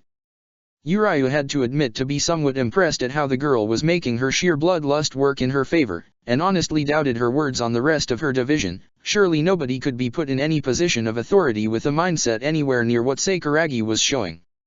Despite her having such a good predisposition to neutralize the Grand Fisher's primary trick, however, he could also see that, even with taking one of those replicates out every time her sword hit home, she wouldn't be able to stop this hollow on her own. She would need help, and honestly, with how suspicious the whole operation was sounding as he learned more about the Vizard, he would prioritize killing the hollow over fighting her even if he didn't genuinely think she might not be the villain in all this. "Sakuragi, I'd like a truce so we can deal with the hollow together. We can resume our fight afterwards. Would that be alright with you?" The Vizard didn't even pause her slashing as she answered with a chuckle. "Sure, when there's hollows to kill, the more the merrier, I say." Uriu found himself agreeing, which he wasn't entirely sure was a good thing, but then shook his head, which was still ringing slightly, as he focused on what was going on below, trying to get a clearer picture of the battlefield. As he did, he noticed that it wasn't just the 2 of them who were being mobbed. More clones were surrounding Kurosaki and Arisawa as well, and a truly huge number was converging on the area where everybody else was fighting. Hoping that his own section of the battle wouldn't take so long that he couldn't go help his friends, Uriah joined the fight by unleashing a barrage of arrows on the constantly increasing number of baits Grand Fisher was spreading, even as he started to slowly and carefully build a set of Hiran-Kyaku sliding paths all around the area. He was in no mood to hold back anything anymore. Ichigo glanced between Grand Fisher and Tatsuki's hollow, who he was still keeping pinned with his sword, before he made the only choice that made sense, letting the hollow go as he drew Sode no Shiraukis to a guard position in front of himself. Grand Fisher chuckled, looking unthreatened even as the numbers of clones it was fielding continued multiplying. "That's cute, that you think you can defend yourself against me. Your mind tricks won't work on me this time, Grand Fisher. I'm ready for them now. Truly, you believe that I need psychological warfare to bring you down? Let me disabuse you of the notion. The only reason you survived last time is because I wanted you to live, while this time, I'm here specifically so that you should die. So let's get to that, shall we?" And before Ichigo could muster a proper answer to that, a number of the clones he had created darted forward, each assuming a painfully familiar face that Ichigo forced himself to ignore as he started to think over what he could do, before a sudden warning from his inner hollow had him jump into the air, and it took him a moment to realize the reason why. Because it was the only way to avoid the wave of blue flames that suddenly swamped the charging clones. Ichigo and Grand Fisher, or at least some of the Grand Fishers Ichigo could see, refocused their attention on the hollow controlling Tatsuki, who was kneeling and clearly in pain but, just as clearly, slowly recovering from the wounds Ichigo had inflicted her as she growled. "I will not fall here today. I refuse to let that happen." After a brief moment of stunned surprise, Grand Fisher let out a loud laugh and answered. "Well, if that isn't some spirited defiance. Then perhaps I shouldn't kill you, after all, young one. Would you like some security, and to be recognized for your skills? You clearly have great power, it'd be a shame to let it go to waste." Ichigo was just as confused by the hollow's words as he could see Tatsuki's hollow was, but then he felt a surge of wild rage from his inner hollow as it tried to gain control. Sode no Shirayuki was ready to stop it, but Ichigo noticed something, an emotion so unfamiliar in a hollow he wondered how it could possibly be faked, much less be real, persuaded him to let the hollow get back in the control seat again, although he did ensure he had a nice platform to be standing on with a swipe of his sword. As soon as it was in control, Ichigo's inner hollow shouted, in an angry tone. "Don't listen to this bastard, they claim and promise you a ton of things, but they can't actually deliver on any of them. They just want servants to do their bidding, and when somebody doesn't want to fall in line, they become prey." A few Grand Fisher turned toward Ichigo at that, narrowing their glowing red eyes into an angry glare. One answered in an annoyed tone. "Shiro. So you're capable of taking control from the human? Still, that won't be enough to save you or your lies, traitor." "Lies? I just saw the truth and left before your mad chase for power could bring me down. From your looks, they still haven't fulfilled the promise they made you, have they? That'll change soon, today, in fact. As soon as I get rid of you." "Really? Is that what they promised then?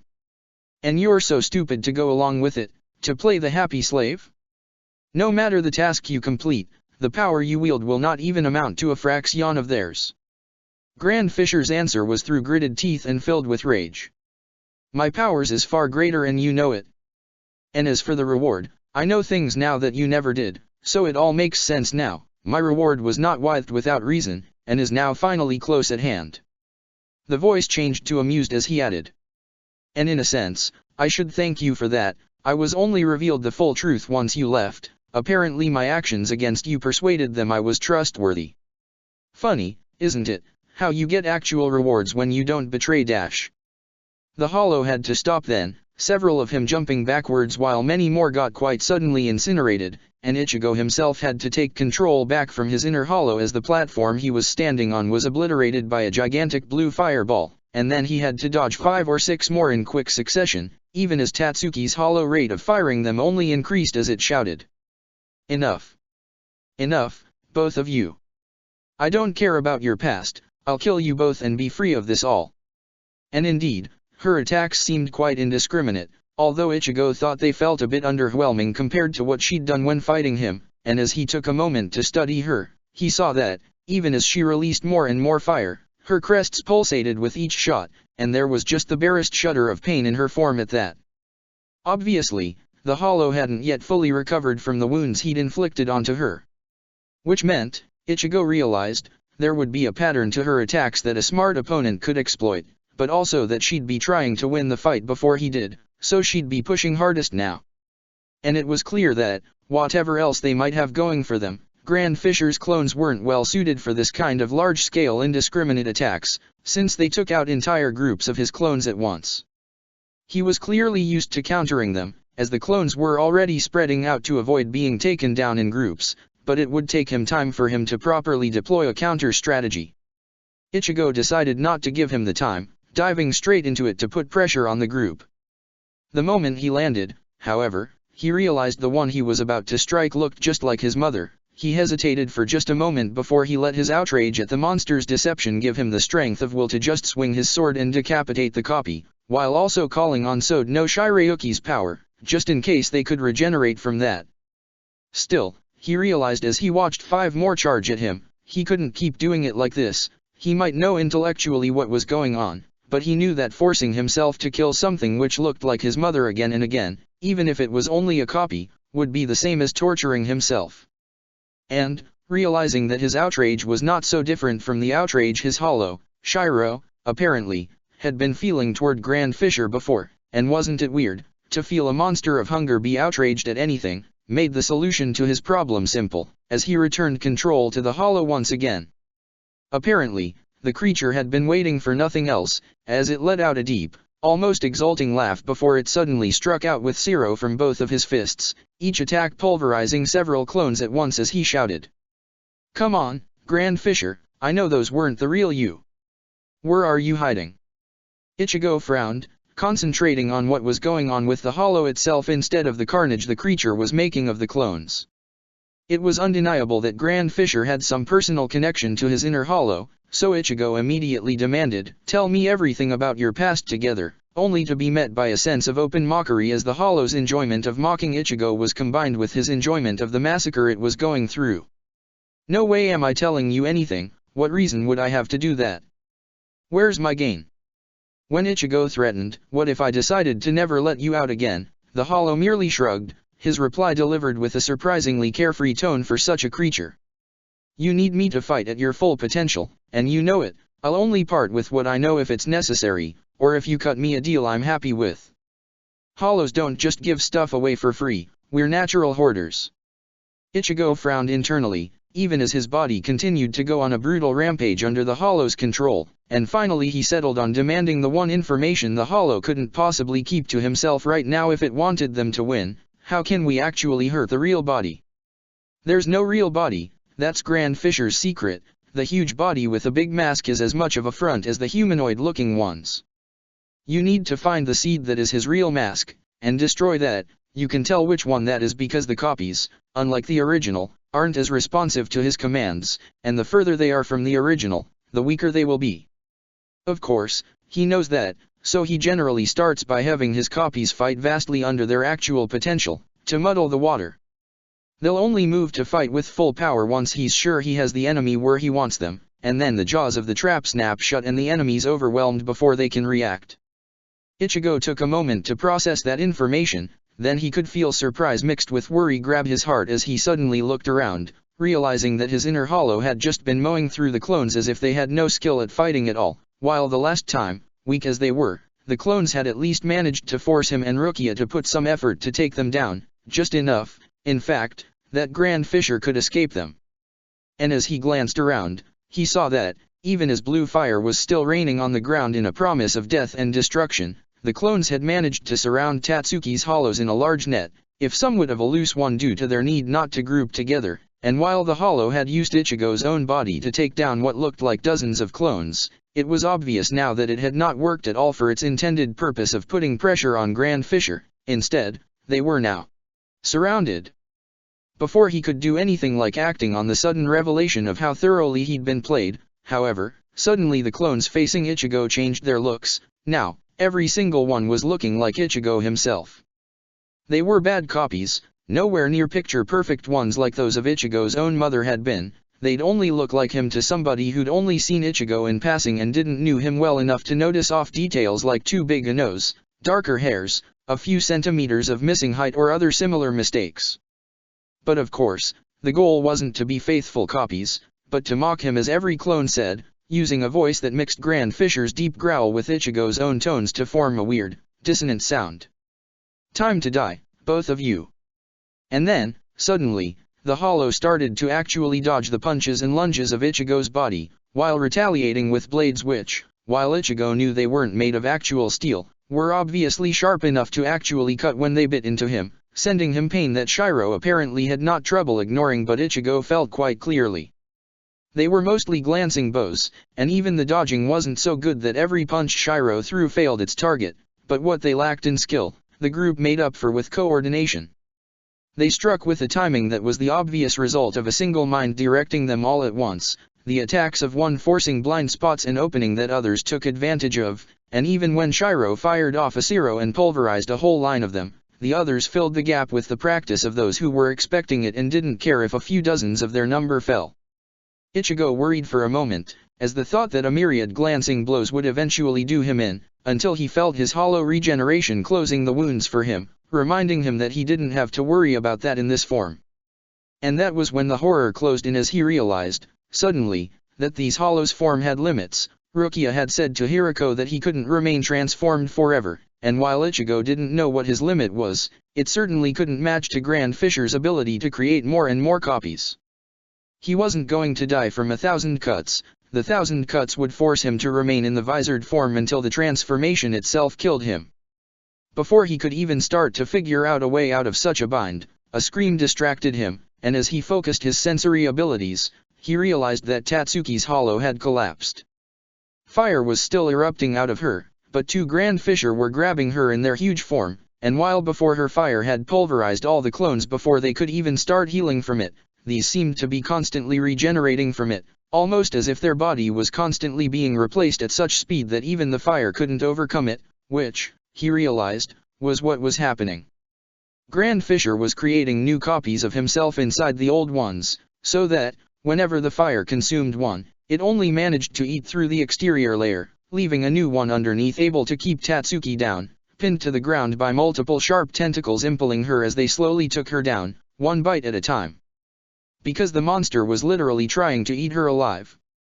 Her regeneration was fighting it off for now, as flesh grew back in place after each bite, but Ichigo could see that it was somehow losing in power, and Grand Fisher's mouth was so big, especially with two of them, that even the hollow's regeneration wasn't really capable of holding it off, only to slowly delay what looked like an unavoidable fate. Ichigo wasn't going to let his friend die. He took control back from Shiro while ordering, "Unleash a zero when I say so," then jumped, shouting now. Just as he aimed his Zanpakuto forward, so no Shirayuki unleashing her power the moment the zero was fired, freezing not the attack itself, for that was impossible, but the air that was rushing back in the space the attack had traveled through, which for a brief moment had been left empty of anything, even air, as the zero destroyed everything along its path.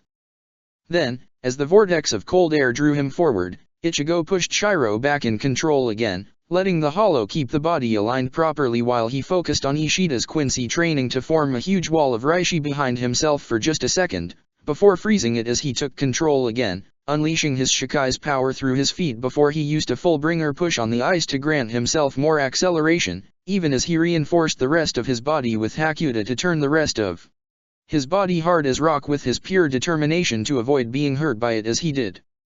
As a result, while the zero slammed into one of the two Grand Fisher holding Tatsuki down with enough strength to keep it from forming a new clone for just long enough that the blue flames managed to finish it off before it could recover, Ichigo himself hit the other, his sword going straight through the other one, the impact enough to throw them both off of Tatsuki's hollow before Ichigo let out the full power of Sode no Shirayuki out at once, turning the Grand Fisher into an ice statue that he immediately shattered with an Hakuta strengthened stomp. That done, he rushed back to where Tatsuki was, helping her to her feet while she finished recovering from her wounds. It was a testament to how close to dying she'd come that she didn't immediately try to immolate him, too buzzed with regenerating from the wounds Grand Fisher had inflicted, and as he saw that more clones were closing in on them, ones looking like hollows rather than human, he decided to take advantage of that to say the hollow, in a hurried tone. Give control back to my friend. Never. I will not become servant to a human. Would you rather die? The human would die anyway without my powers. Then help me yourself. Before he could get an answer, the Grand Fisher were upon them. Ichigo immediately went on the defensive, but in their hollow form, he had to parry multiple tongue tentacle slashes from each, instead of merely sword thrusts, and even though he froze anything his sword touched, it still proceeded much too slowly, at least until snakes of fire started to slither all around him, giving him a number of openings all of a sudden. He didn't know why the hollow had decided to help in the end, but now that he had somebody supporting him, Ichigo took a couple of steps back, taking stock of the situation, and then whispered to it. Hold back for a moment, and then unleash all of your fire at once when I ask you to. Then, he gave Shiro control for a moment, and focused the Quincy powers once more. He didn't have the skill for what he really wanted to do, but he could make do with a bootstrapped version, as he started to create a set of large, flat planes all around the group of attackers, layering them in a semicircle and then creating some of them that build upwards, approximating something like a dome as much as he could, before he took back control, jumping up in the air and tapping the nearest wall with his sword to freeze it, and all the ones connected to it, before they could disappear as he called out to Tatsuki's hollow, with a shout of now, and the moment he did, the hollow unleashed waves after waves of blue fire. As Ichigo had hoped, the sort of dome he'd created, and in which he was continuing to pump more power to keep the ice from melting, was good enough to reflect the flames back as even more and more were generated, turning the area underneath him into an inferno. When Tatsuki's hollow finally paused to recover from it, not one of the Grand Fisher that had been surrounding them was still around. Ichigo took a moment to watch his surroundings, and saw that, while more Grand Fisher were converging on their position, more were fighting Ishida and Hiyori. The two seemed to be doing well enough for themselves, with the Vizard rushing through the enemies on the field with reckless abandon while the Quincy's precisely timed sniper attacks ensured she wouldn't be surrounded, while Rukia, Yoryuki, and Chad, as well as the rest of the Vizard, were being swarmed by a vast majority of enemies, which kept them from putting up an organized defense. That was when Ichigo felt a sudden fit of pain. He took a moment to look around, not seeing how he had been attacked, until Sode no Shirayuki pointed him the obvious. You've been in your transformed state too long, you need to go back to your normal form, or the damage you're taking will become more than your body can bear. Ichigo nodded immediately, the mask on his face disappearing as he sealed Shiro away. The hollow didn't even put up a challenge this time, although there was some complaining muttering, before jumping back down to where the blue fire hollow was in clear pain, unsurprising, considering Tatsuki had been transformed longer than he had, and taken much more damage too. As he landed next to her, he ignored the attempt of the hollow to push him away as he shouted, loud as he could. Tatsuki, come back. I know you're strong enough for this, come on. The hollow struggled for a moment, but then it spoke with Tatsuki's voice for a moment, sounding hesitant. Ichigo? Ichigo, what's going on? Tatsuki, focus. Take back control of your body. A shiver went through Tatsuki's body once more, and the hollow's eyes glowed for a moment, fire starting to form on its crest, but then, it quickly faded, as did the monstrous look. Ichigo smiled softly as he saw his friend was back looking like herself, tired, covered in sweat and looking much the worse for wear, but still alive and in control. He helped her to her feet as she looked around at the devastated park they were in, patches of blue fire still burning here and there, as she asked. I feel so weird, and this isn't what I remember last. I was fighting the green-haired girl and, the rest is hazy after that. I think I saw you, wait, did I attack you? I don't have the time to explain, we need to help the others. Think you can do it? She nodded, no hesitation despite the poor state she was in. Ichigo frowned, considering if he should argue against, but before he could, a fast-moving creature slammed into Tatsuki. Ichigo almost went for his sword before he realized that it was Orium, and not just a Grand Fisher copy of her, since her fairies were hovering around her. She still looked a bit singed, and when she took a step back from hugging Tatsuki, he noticed she was leaning on her left leg a bit, but nevertheless she looked happy as she shouted. You're alive. I was so worried for you. Tatsuki offered a small grin at that as she answered. Come on now, I'm not going to be taken down so easily. Orium seemed ready to answer, but something suddenly caught Ichigo's attention, and he immediately called for Orium to put the pyramid up, now, which she did just in time as suddenly several swords erupted from the ground, harmlessly hitting the bottom of the pyramid instead of impaling them from below as they'd been planning to. Ichigo's eyes widened at that, then returned his gaze to the other battles with a more critical eye, and realized that, although Grand Fisher was really good at disguising it, he was slowly herding his opponents toward a surrounded position, likely planning to strike at them from surprise when he needed to. The only reason that wasn't working was because of all the barriers and crystal prisons that Rukia kept littering the ground with, and seeing them, Ichigo suddenly had an idea. He turned to Orium, who he realized was now standing more firmly on her 2 feet, since the pyramid wasn't just protecting them but also healing them at the same time, and asked her. "You can make this thing fly, right?" She nodded, a fire in her eyes as she answered. "Yes. You can count on me, Ichigo, I'll get you wherever you need us to be." He nodded, then pointed with his sword to just above Yoriuki's group and said, "Up there. I need to get something to Rukia, and then we can win this." Then he turned to his other friends, who was frowning, flexing her hands as if to check that they were working properly. "Tatsuki, do you think you can access the power you were using before for just a second, without letting it take you over?" She snapped up at him, and a light of understanding seemed to dawn in her eyes before she hardened and answered, determined. "For sure. I won't let some monster steal my free will, I'm stronger than that." "I know you are. All right, let's get there. This plan is only going to work if you let the Hollow in full control again, since we both need to be using our abilities for it, and that means letting it control your body. Are you starting to trust that monster just because he didn't stab you in the back the one time?" Ichigo shook his head, answering, "I trust him not at all, but I can't see another way to make it work. We'll just need to force it back if it tries to gain control again. Together, we can do it." Before he refocused on what needed to be done.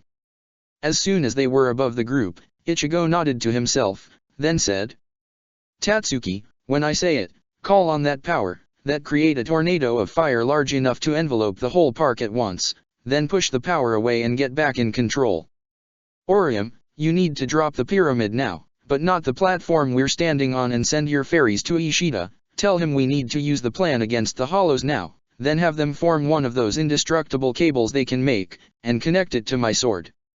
Also, while you and Tatsuki stay here to coordinate with Ishida, I'll go to Rukia and let her know about the plan."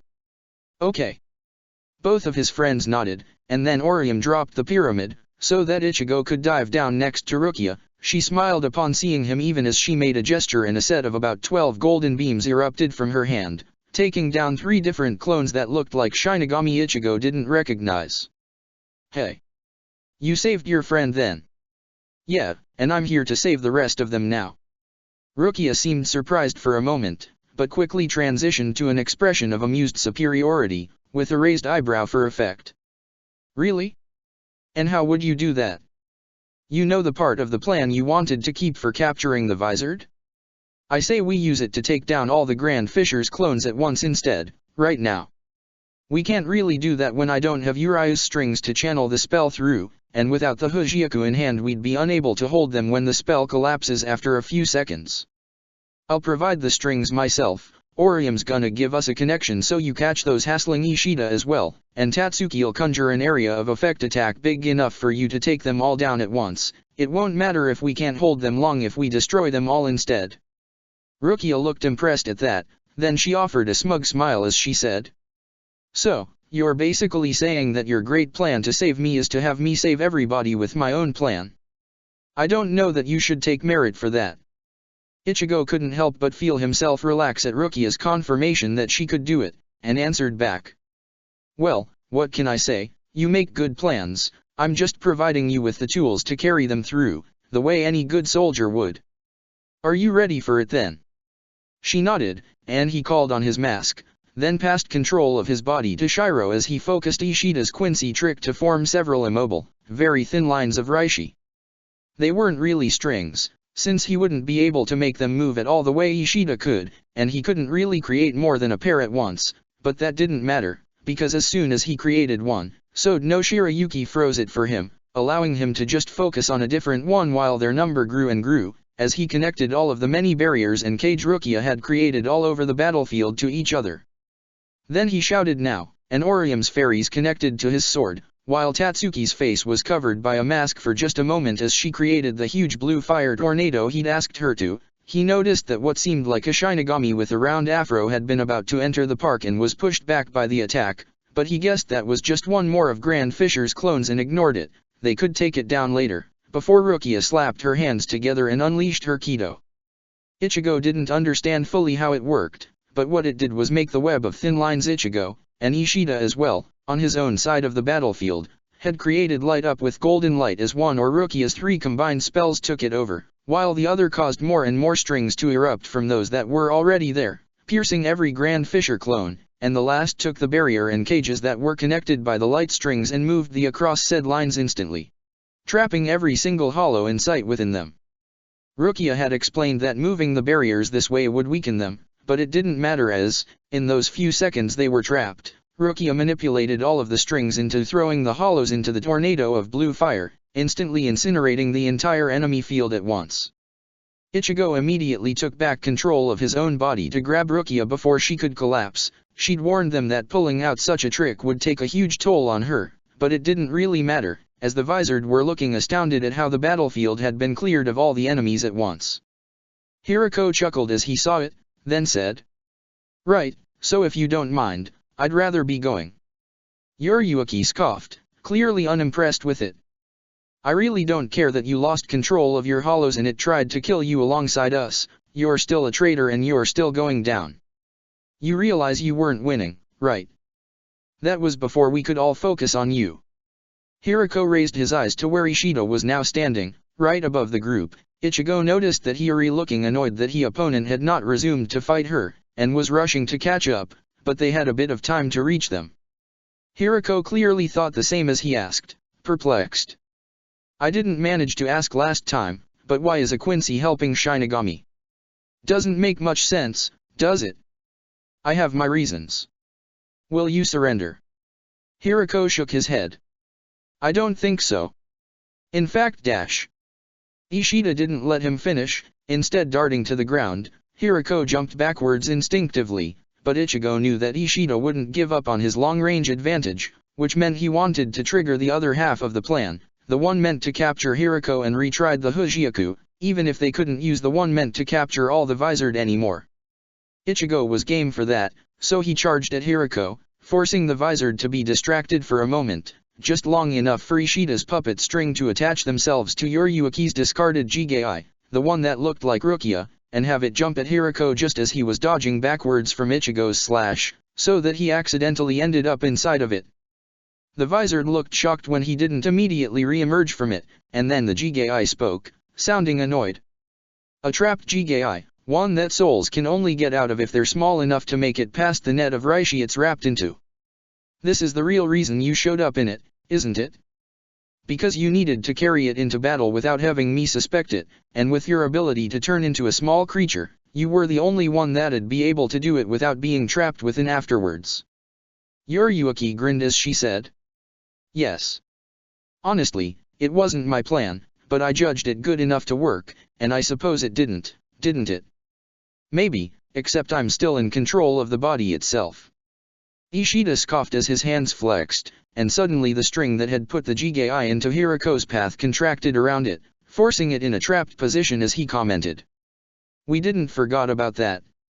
Now, Ichigo knew, there was only one final way Hirako could get free of their trap, by turning into his hollow form and hoping that would be enough to destroy the Jigai itself. They could only stop that by forcing him to take out the Hujioku to then steal it, and the only way to do that was if he had to stop an attack that he couldn't simply risk tanking in the hope it destroyed the Jigai but not himself, and Ishida immobilizing him meant he couldn't just dodge.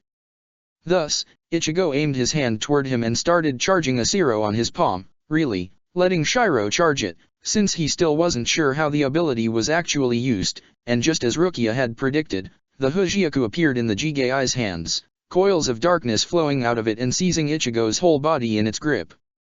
It was a weird sensation, as if his own hand had been caught into that of a giant that was, gently but without any possibility of opposing any resistance, moving it like a puppet, despite Ichigo adding his efforts to Shiro's end. After a second, so no Shirayuki joining in with her own as well. Nothing they did mattered, as all of the Ryotsu his body was flooded and coated within his hollow form was firmly under the Hujioku's control, making his whole body the Vizard's plaything. Sensing that the fighting was futile, Ichigo went to seal away his hollow's power again, to remove Hirako's control, and failed. Suddenly, a shudder started to go down his spine, but it stopped, as even the natural reaction of fear was removed from it as Hirako said, sounding angry. "You really thought this would work, didn't you? The Hujioku is a weapon meant to control hollows, it enslaves them fully and completely, including Vizard, who aren't really hollow. It resonates with the frequencies of hollow Ryotsu and align them to the will of the user. You really thought you could force me to use it, and then escape its grasp so easily? This is a tool of enslavement, that's what Aizen meant it for." Yuriuki scoffed. "Again with this? I don't know why you keep thinking it'll work, but... enough." Ichigo's hand, which was still charging the Zero, moved to right next to the still motionless Rukia's temple as Hirako said, sounding deadly serious. "This is how things are going to go, you'll retreat, all of you, and let all of us leave, unmolested. Once you do, and we're safe, I'll puppet these two to a place from where you can't track us down, and free them then. Or you try anything at all, and I'll have the boy kill the girl and then self-destruct." Yuriuki glared. "You wouldn't. Wouldn't I? I'm the villain after all, that's what you keep saying me you believe. If that's so, if I'm really the monster you think, why should I lie about this?" Yuriuki didn't seem to have an answer ready to that, and instead said, tone dangerous. "Then if you're truly that far gone, you should know this won't go the way you want. I have no reason to trust you'll let them go, and the moment you hurt them, you lose your bargaining chip and I'll make you regret your life choices. You kill them, you die next. Truly? If you're the hero, shouldn't you be willing to let me go just on the hope they'll be saved? Isn't saving any life you can worth more than catching me? You think you can wind at mind games with me, Shinji? Really?" After a long pause, Hirako let out a long breath and answered. "I suppose not. But at least these kids here will know that you were ready to let them die just to win. And maybe that'll be enough to make this matter." Then, multiple things happened. Ichigo felt the grip on his body disappear, and immediately dismissed the charging Zero and transformation at once, while Hirako suddenly pushed with surprising strength, not enough to escape the Jigai but enough to overpower Ishida's control for a moment to throw a marble stick into the air and then let darkness flow out of the Hujioku, striking the item and releasing what was inside, the Minos they'd fought last time. The creature let out a huge roar at that, but then froze as titanic tendrils of darkness surrounded it, while Hirako roared, in the tone of a command that broke no argument. "Everybody, run, now. That's your captain order." Ichigo glanced at the Vizard, all of whom looked shocked, except for Hiri, which looked angry and resigned at once as she said, "Let's go, everybody. Retreat and regroup as planned." From what Ichigo could see of the Vizard, it didn't seem that this was as planned at all, but they did follow Hiri in starting to run. Yuriuki growled "No you don't" and began to give chase, but before she could really get going, the huge paw of the Minos slammed straight in front of her as Hirako said, voice low and angry. "Yes, they do. Once they're out, I'll seal the Minos again and you can take me prisoner, but if you try to chase them, I'll have it fight. I'd rather not, because I can barely control it when I'm keeping it still, but if you try to hurt my people, I will." Yuriuki stopped, refocusing all of her attention on Hirako. In fact, Ichigo doubted anybody's eyes were on a different person as the man said, the veneer of calm in his voice making it clear he was actually furious. "This is how a captain should behave, keeping their subordinates safe above all else. Have you truly forgotten that, Yuriuki? Has working for Aizen warped you that much? Or are you just unable to fathom that sometimes, letting your enemy win can be the right thing to do?" Hirako's words, delivered through the Jigai that looked like Rukia, seemed to strike some chord in Yuriuki, if the slow shift in her expression was anything to go by, but before she could reply, suddenly, a sword went through the Jigai's guts, and the eyes there turned glassy as a very familiar voice said, amused. "I'm in full agreement about how you should let an enemy win, but I think it should be me, this time." Ichigo watched in disbelief as Grand Fisher's form emerged from the ground, the sword that was piercing Hiriko's prison coming from what looked like another of his clones, this one wrapped in a tattered cloak that hid both its face and its hands, revealing only the sword's blade, not even its handle, coming out of one of the cloak sleeves, while a tentacle came out of the clone's back to connect it to Grand Fisher himself. The hollow waved in hand, creating a ripple behind himself that led to darkness as it continued to say, amused. "You know, I really should thank you. You have no idea how hard to find that Minos was, and then for this guy to steal it, just like that, it annoyed me quite a lot. So, how about I take it back? And while I'm at it, I'll take the Visored and Hujioku too." Yuriuki turned to glare at him, but one of the Minos hands wavered threatening as he said, "Now come on, let's just all stay calm, yeah? Wouldn't want anybody to get unnecessarily hurt, do we?" Grand Fisher's clone and Hiriko both walked backwards toward the breach in reality he'd opened, slowly moving into it together. Just as they were about to disappear, Grand Fisher shouted a parting comment of, "Thanks for everything, you fools," and that was when Rukia suddenly acted. Ichigo had felt her come to at some point during the hollow's slow retreat, but he'd not expected her to have enough strength to pull out the last step of her plan. A globe of light appeared in her hand as she made a gesture, and then with the following gesture it was replaced by a familiar globe of roiling darkness just as the one of golden light appeared in the Jigei's hand, causing Grand Fisher to shout no and the Minos to roar in fury as it was no longer under the Hujioku control, just as they disappeared and the tier in reality closed behind them. Rukia grinned, looking tired but satisfied with herself as she whispered, showing the orb to Ichigo. "It worked, we won." Then she lost consciousness in Ichigo's hand. He made sure to hold her steady as they headed back to Urahara, but as they did, Ichigo couldn't help but glare at Yuriuki, who'd gone back to looking like a cat as they went. Somehow, despite all that they'd achieved, this didn't feel like a victory at all. Once they were safely away from the Minos who'd tried to, and almost succeeded at, murdering them for having tried to mind control it, which was particularly annoying considering the creature shouldn't have been smart enough to realize it, Grand Fisher turned to look at the man standing next to him. "I hope you are not going to blame me again this time. I did exactly as you did, even used the information you gave me about the girl's plan to avoid being killed and allow us to spring the surprise attack to capture the Visored and the Hujioku at the same time. If your information had been more precise, if we'd known the girl had a spell to swap an item directly from his hand, we would have won completely." Tsukishima shed the cowl he'd been wearing, then tapped the tentacle Grand Fisher had wrapped around his waist to pretend he was a clone. Once freed of the grip, he answered with a frown. "My spy didn't see the need to specify how they would get the Hujioku from Hiriko's hands once he pulled out. She's the kind of airhead who'd miss that kind of detail, and I didn't consider they would have anything more sophisticated than simply snatching it away. I'll take responsibility for that. However, you didn't kill the Visored boy, that was your task, wasn't it?" "That was only because we feared Shiro would reveal him about us, but he said out loud, while arguing with the boy, that he wouldn't, so the need to kill him wasn't anywhere near as urgent as we thought when you gave that order. I decided that letting the killing for later in exchange for actually getting the Hujioku was the superior choice. Which it would have been, if not for the detail I missed, yes. We both made a mistake, so let's not keep rehashing it." "Fine." Grand Fisher kicked Hiriko's Shinji unconscious form to release some of his frustration at this latest failure, especially as they'd been so close to victory this time. "Do you need this one?" "Yes, actually. If we'd gotten the Hujioku too, he'd be worthless, but since we did not, we might need him alive, as bait, in case we need to make use of the last resort plan. Aren't we on that already?" "No, there is something else we can yet attempt. It might not work, but it's worth trying. Take him and let's go. We need to let Jin know that it's time to set in motion our plan B." Chapter 29, Trust. Ichigo. "Tatsuki is here." Ichigo was a bit surprised at Karen's words.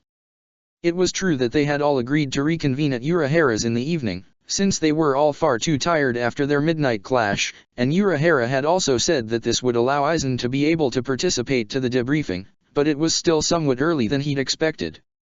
Still, he supposed there was no hurt in showing up early, so he met his friend at the door and, once she confirmed she didn't want to stop by to eat or drink something, they were off. As they went, he confirmed that something was off with Tatsuki. Not only had she shown up earlier when she was generally always late to most things, but instead of her more usual blustering and animated behavior, she looked thoughtful and was unusually silent. It didn't take a genius to guess as to why this could be, so Ichigo asked, hoping that it would help. "You want to talk about it?" Tatsuki snorted, then answered. "Yeah, sorta.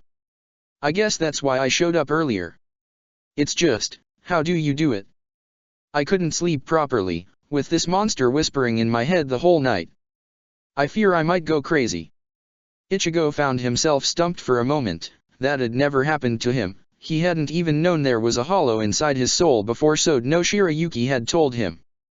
"That would be because I kept watch over his cage, and because this thing you used to draw in both of us is quite good at enslaving those it captures. Now that you've left us more free, we both have more influence, but I had more time to establish my own power and you've given me access to almost all of my power, so I can hold him check. Even so, don't think that just because he worked with us yesterday he has been tamed. That thing is already looking for some way to turn the situation to his advantage." Ichigo had no real reply to that. It also didn't help him find something to say to Tatsuki, so he decided to just go with honesty, especially after the little falling out they'd had upon her discovering his secret. He didn't really want to lie to his friend anymore. "I actually don't. The spirit of the sword I have holds the thing at bay." Tatsuki groaned. "Do you think I could get one myself?" "I don't know, but seeing as how it's actually not working correctly, I don't think they'd give you one." That caused Tatsuki to lose her morose expression as surprise and curiosity replaced it. "Really? It seems like it works well enough to me. I've seen you use it to freeze stuff a ton of times." Ichigo shook his head. "That's not actually its own power, is the power of Rukia's sword that this thing absorbed, the same way it absorbed the hollow and dragged it inside my soul. It was supposed to just copy the power, not steal it." "Oh, I see. So to have a sword spirit to help, I would need to steal it from somebody else? That sucks." "Yeah. I'm sorry, I hoped I could be of more help." "Not your fault, it's just, this thing is scary, it's always angry, and sometimes it pushes its emotions onto me, and I feel a need to burn something that almost makes me want to retch." She hugged her shaking arms for a moment, and Ichigo placed a hand over her shoulder as he answered. "Hey, it's okay. I was scared when I had to confront the hollow too. Even if I had help, that thing's glare always sends shivers down my spine. We'll find a way to control them, I'm sure together we can do it." She chuckled, but it was a dark, tired thing, devoid of any happiness. Still, it was a progress from before, as she had at least stopped shaking. She turned to him and said, uncertain. "I suppose we're both monsters now, aren't we?" "No, we're not, don't say that. If anything, we're keeping monsters trapped and putting them to use in destroying other monsters. Yeah, we deserve a medal for it, or something." The next chuckle they shared, and was a bit less dark. Then, Tatsuki seemed to steel herself as she said, "You're right. I guess it was just getting to me, and I came to you hoping you had a better solution." "A better solution? Better than what?"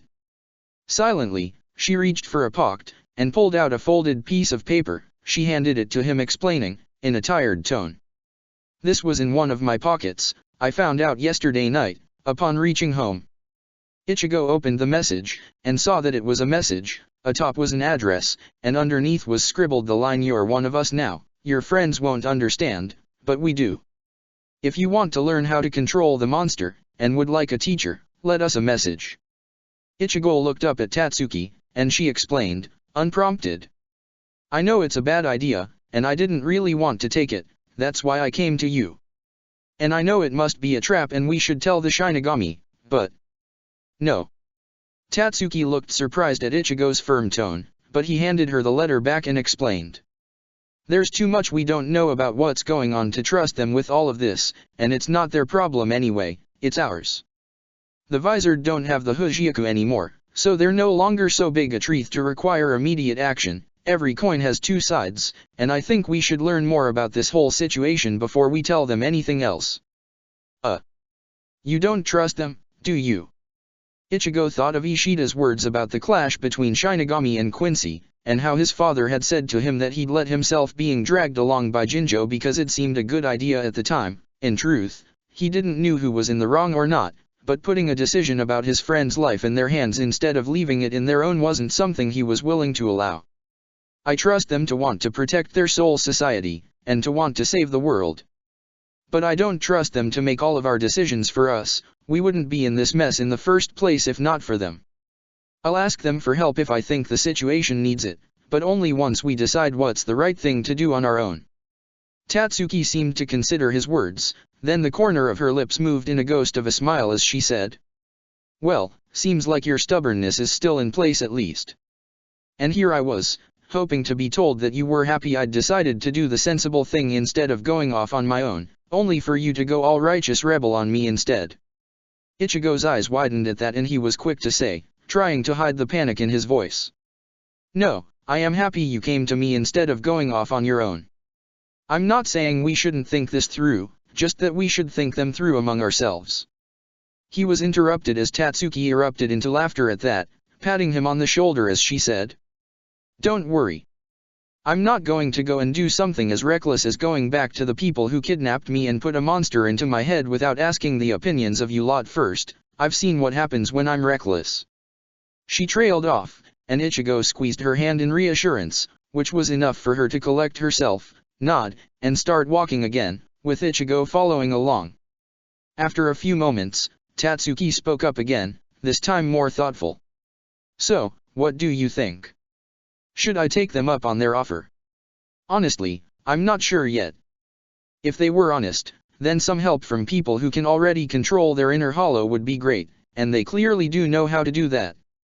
But if they're not, then it'd be worse than useless. They could teach you wrong to sabotage you, after all." "Really? You think they would do that? What would the point even be? Making you weaker, I suppose. But why bother? I'd be weaker with no teaching at all, and if it's just a trap, they'd simply attack me. What would be the point in even pretending to teach me anything at all?" "That's a good point. I'm not sure, but then, all this spy stuff isn't really my specialty. Maybe we can ask Rukia what she thinks, later." Tatsuki seemed surprised at that.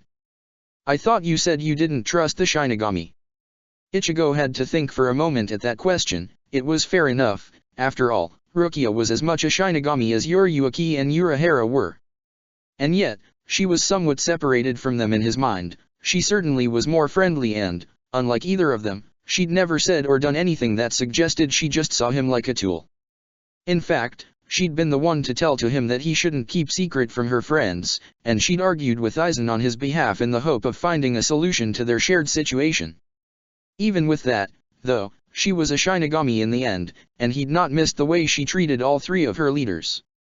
There was respect, even awe in the way she interacted with them. She might be friendly with Ichigo, but was that the same as being his friend? Would she go against them for the sake of him and Tatsuki? Was it even fair of him to think of putting her in such a situation in the first place?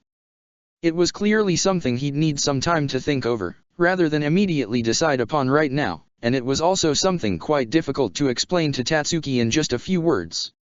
So he chose to reply instead. "She's different, but that's a good point. Maybe Ishida then.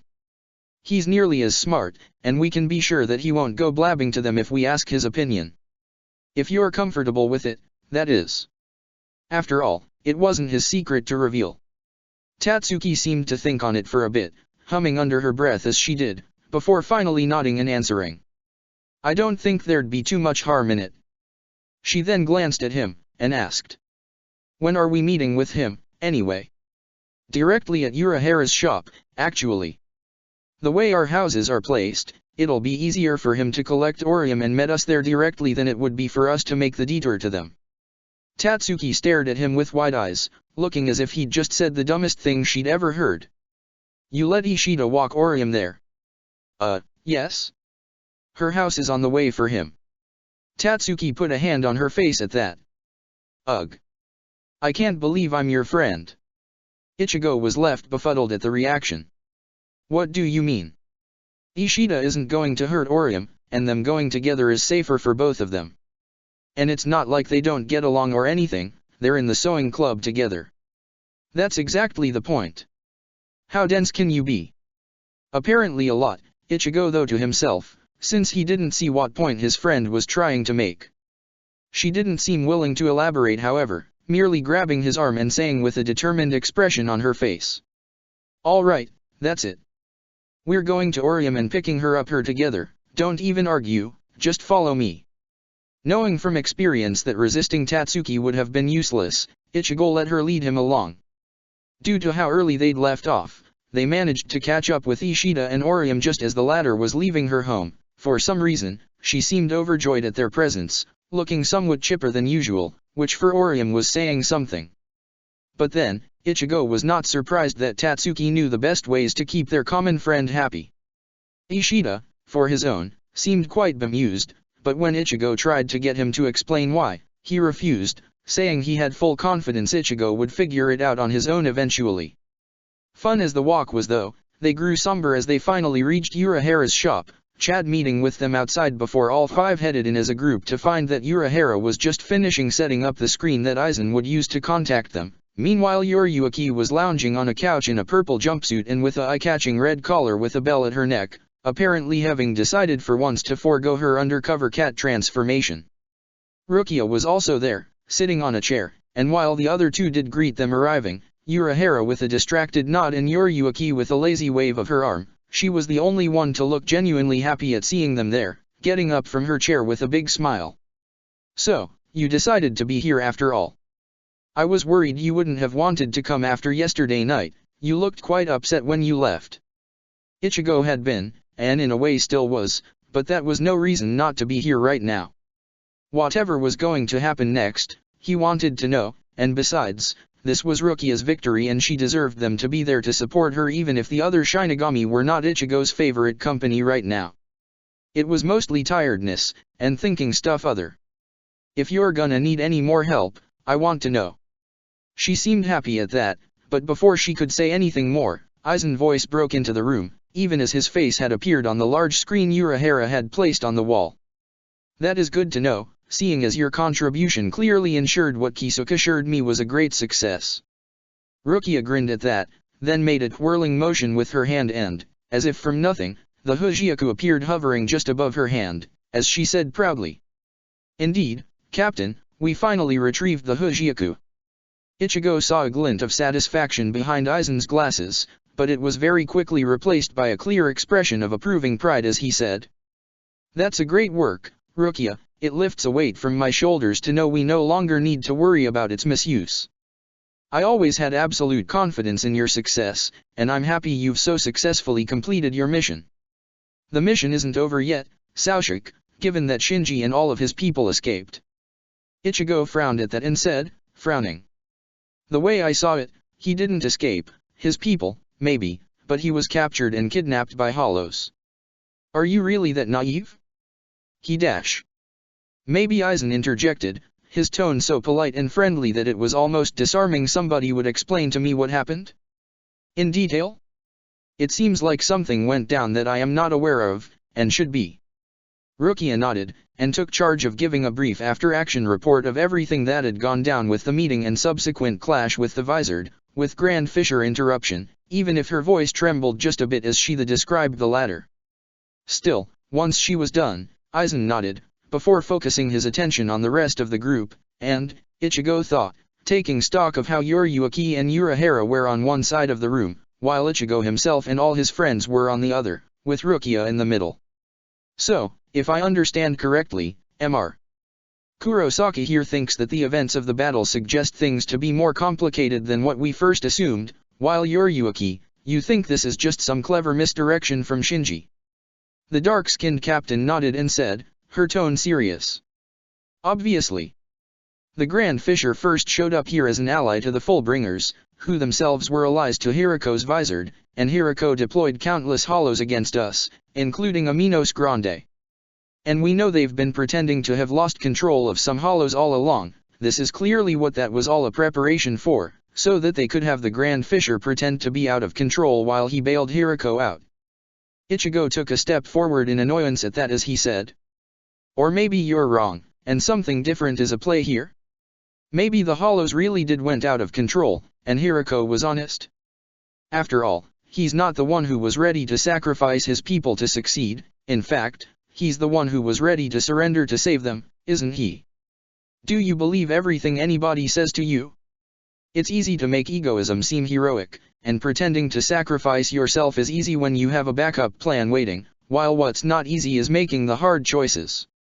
Seems to me like the more egoistic path is the one where you throw away others for your own gain. Yuriuki's glare on him was quite intimidating, not the least because her golden eyes, while not made of glowing light, were still a stark reminder of his inner hollow, and the way she was watching him was just as predatory, if in a different way. He tried not to let his fear show, but he wasn't sure he managed, although her condescending tone helped with hiding the fear under the rage at being dismissed.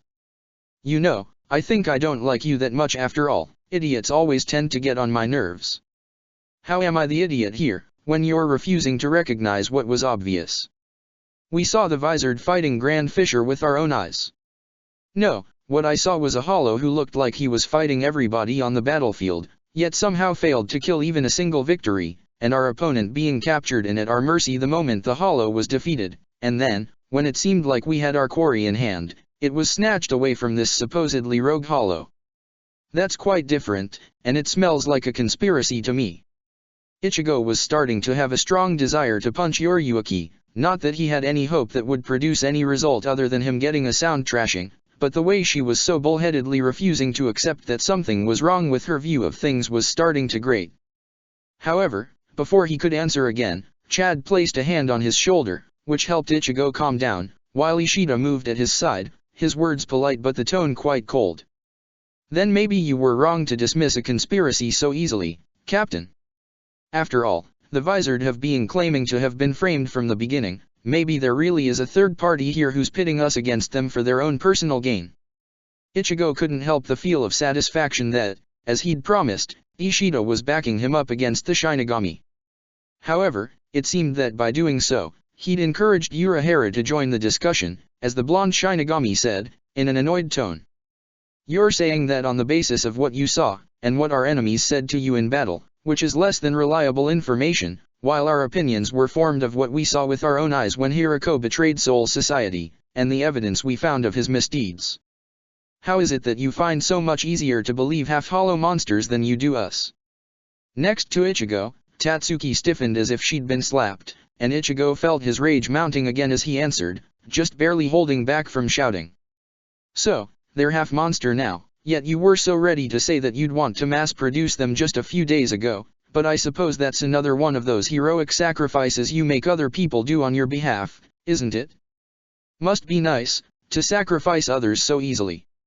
Urahara's narrowed eyes were almost a match for Yoriuki at that, as he too lost his usual joviality and answered back, starting to sound heated. What do you understand of sacrifice? It's easy to say that sacrifice is easy when things go your way and you don't have to, but when the tables are turned, things aren't so clear-cut. I don't think that's right. I think that doing the right thing is what's truly hard, and winning only matters when nobody gets hurt, else it's no win at all, isn't it? The fact that Orium had been the one to speak seemed to have been enough to leave everybody surprised for a moment. Even Ichigo himself was, a bit, although less than the Shinigami. She might not like to speak of her personal opinions much, because she disliked arguments, but Ichigo knew that she held to them just as strongly as the rest of his friends did theirs. It was why they were friends in the first place. Still, he was the first to recover from the surprise, so he was able to offer Urahara a curt rebuttal before anybody else could. Orium is right. But then again, I suppose seeing things that way would mean letting go of a lot of silly traditions and practices, and it's not so easy to let personal glory in the past, is it? Urahara looked like he'd been slapped as his own words were thrown in his face, but before anybody else could continue the argument, Aizen's soothing tone once again took over. Now, I think this is not being a productive discussion at all. Yoriuki, you are the master of misdirection among us here, so you're probably correct, but maybe we could give some consideration to the objections that have been raised. Our allies have expressed reasonable concerns from their point of view, and as Mr. Kurosaka says, not giving them proper consideration would be somewhat silly. Urahara nodded along, still looking somewhat confused, while Yoriuki huffed and answered. Sure thing, go ahead and discuss it, not like it's gonna change anything.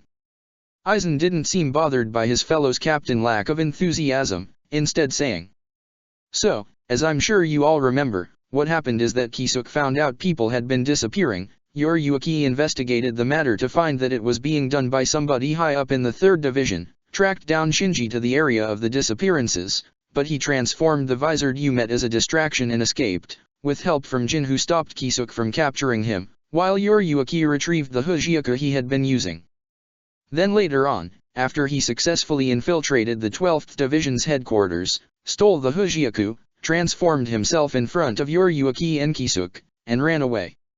Since we had many witnesses to Yoryuki's fight with Hirako but none to Jin's actions, she tried to find evidence in the 3rd Division's headquarters, but Jin was somehow aware of this, likely through his spy, and framed Yoryuki so she had to escape, while I pretended to believe Urahara was the spy so he could help her while we hoped the spy might be lulled in a sense of false security and make a mistake." Rukia looked annoyed at that as she said, "Which they didn't, even if I'm sure it has to be Mayuri. That man is just so creepy." Aizen frowned at Rukia's words, but then Ishida interjected, speaking to Yoryuki. "Why did you escape? Cold you have tried to prove your innocence instead? Or is it usual for you Shinigami to just kill each other on mere suspicion?" The captain scoffed, and answered, "Don't be silly, of course there'd be a process. But the old codgers of the Central 46 are always eager to punish members of their own. They feel like it proves that the law is equal for everyone and there's no privilege, while in truth it's all a power play from some families to humble others. That's especially so when somebody is accused of abusing their power, and Jin was smart enough to lead the captain commander directly to me, while having somehow managed to fill the place I was going to check over with obviously fake evidence, making it look like I was the one trying to frame him. Not very easy to argue somebody is framing you, when you're being accused of framing them in the first place." Aizen nodded along at that. "Indeed. However, in light of the recent development, I was thinking. Yoryuki, you said you followed Shinji to the area, then confronted him, but do you think it possible that Jin led you and him both there independently, making it seem to Shinji like the two of us were the villain, while making it seem to us like it was him?" Yoryuki frowned, while Urahara said, eyes widening. "You think Jin might be behind this? That he is the third faction, and played both of us at once? But why?" Aizen shrugged. "I don't know, and as I said, Yoryuki is probably right and I am simply overthinking this, but it might be something worth keeping in mind." Yoryuki frowned, then said, "I'm still pretty sure that I saw Hirako turn people into visored with my own eyes, but in either case, the answer is the same, we just track down the visored and squeeze them for answer." "No." Everybody turned to Ichigo, and he shook his head as he said, "I'm not going to help you do that. We helped retrieving the Hujioka because you said Hirako might use it to turn all the Shinigami into visored with a surprised attack, leaving everybody in the world without protection from Hollow, while he could use the Hujioka to command both and make himself king, or whatever.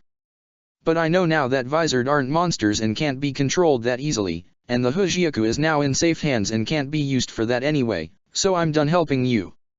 Not when it would mean hunting down people who might be innocent, or even the actual victim in all this, when you don't even know who you're fighting against anymore." Yoryuki looked angry at that, but it was Urahara who spoke first, and he sounded set instead. "Ichigo, I apologize for the way I acted. You are right, I wasn't thinking of anything but achieving my goal, while losing sight of why I've been after that goal for so long. But surely you see that the only way to understand what's going on is to find those who are the only one who might have the answers. But they're not." Everybody turned to Ishida, who went on. "It seems clear now that this Jin you speak of is the real problem. So, why don't you corner him, and get the answers out of him instead?" Aizen shook his head, answering, "It's not that easy. Ichimaru Jin is the captain of the 3rd Division now, and under him, they have almost tripled in effectiveness, which means the rates of unsolved crimes in Rukonga went down from 25 to about 8%. He's the youngest Shinigami to ever be made a captain, and the youngest to ever reach Grand Mastery, and in Zanjutsu at that, most people agree he's the most promising Shinigami in generations. And, of course, he's one of the few captains to have originated from Rukonga itself, Rather than Siridi, he's the living proof that the system works and anybody can raise from the lowest of ranks to the greatest of honors within Soul Society by joining the Godi 13. And that's without considering the whole framing business. As far as the Central 46 are concerned, it was him who revealed Shinji and Yoriyuki as villains and thus saved Soul Society. He is politically untouchable, we can't simply attack him or force him to talk, we'd look like villains if we do. Ichigo wasn't impressed at all by the recitation. If anything, he was even more annoyed than before as he asked. So, what, he gets to go free because he's well protected? Yoriyuki sounded annoyed as she answered, sharp. No, we just need the right ammunition to hit him with, which the Vizard could provide. Right.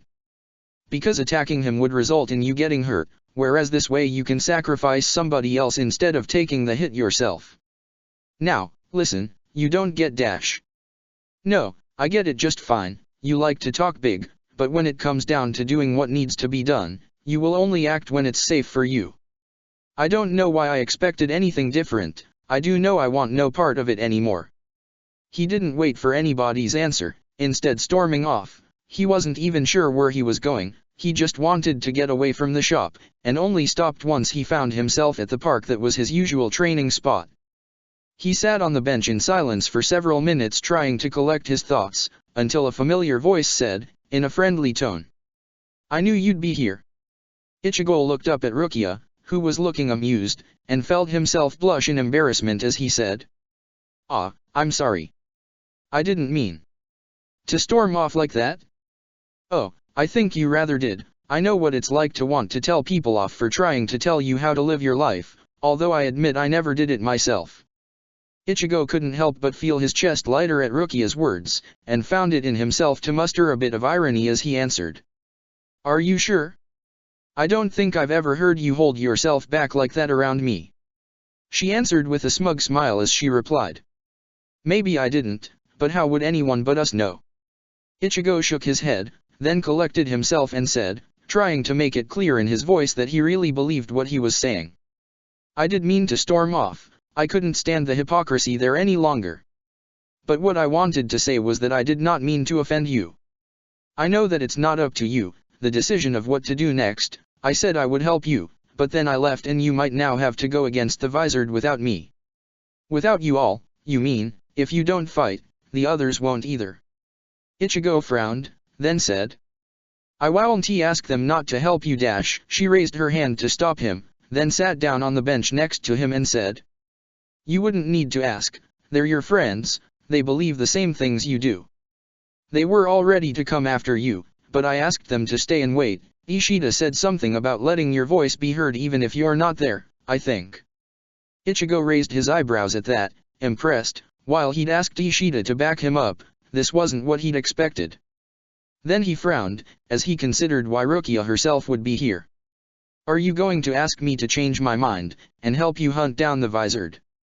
She looked surprised for a moment, and Ichigo realized her next question wasn't one she'd planned to be asking. You would? I don't know, maybe. I might not like the idea itself, but you're my friend too, and if you get hurt because I wasn't there, I don't know that I'd be able to live with myself afterwards. Really? Really? Then it's a good thing I'm not planning to ask you that, isn't it? He looked up, halfway between surprised and relieved, and Rukia shook her head at that, amused. Honestly? You think I don't have the same doubts you do? I don't want to hurt anybody without reason any more than you do, and neither do the captain, or Captain Yoriyuki, or Lieutenant Urahara. Ichigo scoffed, but Rukia placed a hand on his shoulder as she said. Look, I know that it seems like they don't care, but it's not like that.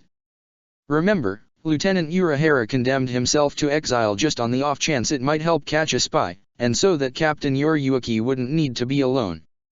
And Captain Yoriyuki herself hasn't been enjoying herself either. She spends most of her days transformed into a cat, and she's been a captain for years and has several friends among the others, friends that she'd need to fight if she was to go against Jin like you want her to.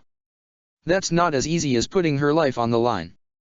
She had no trouble putting your life on the line though, when it seemed like that was the only way to win.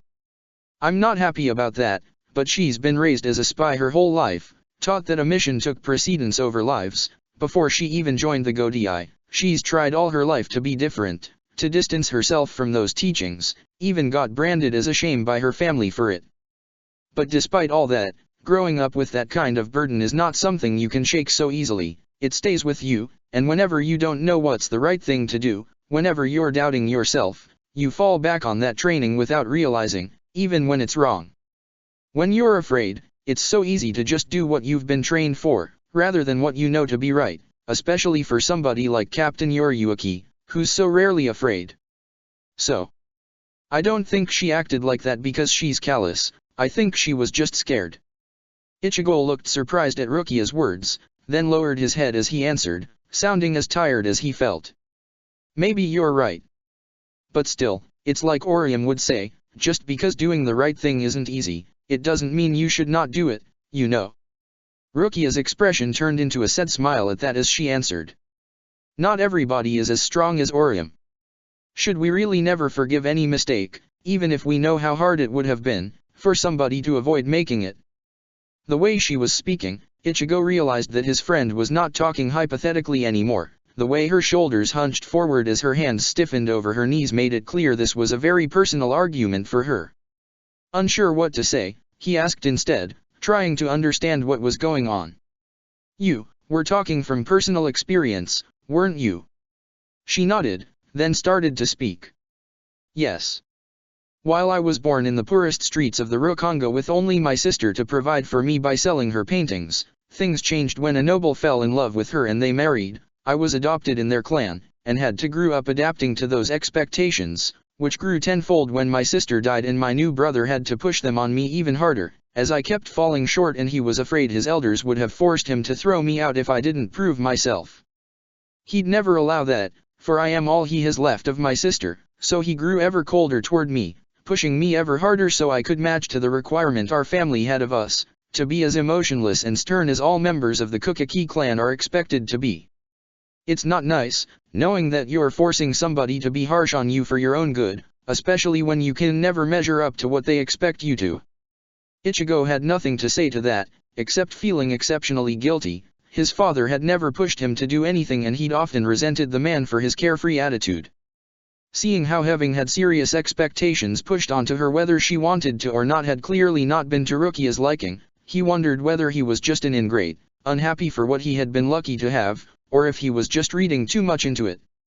Rukia, however, didn't seem to notice Ichigo's turmoil, much too absorbed into her own as she continued. When I graduated from the Shinigami Academy, I was inducted directly as a seated officer of the 13th Division. My family couldn't accept to have me be anything less than that, and I was told that it was my duty to raise through the ranks quickly to make them proud. I worried I'd be mistreated, and I'd deserve it, having been given authority that I wasn't worthy of. But everybody was very nice to me, treating me like we were all family, most of all, my Lieutenant Kyan Shiba and his wife Miyako.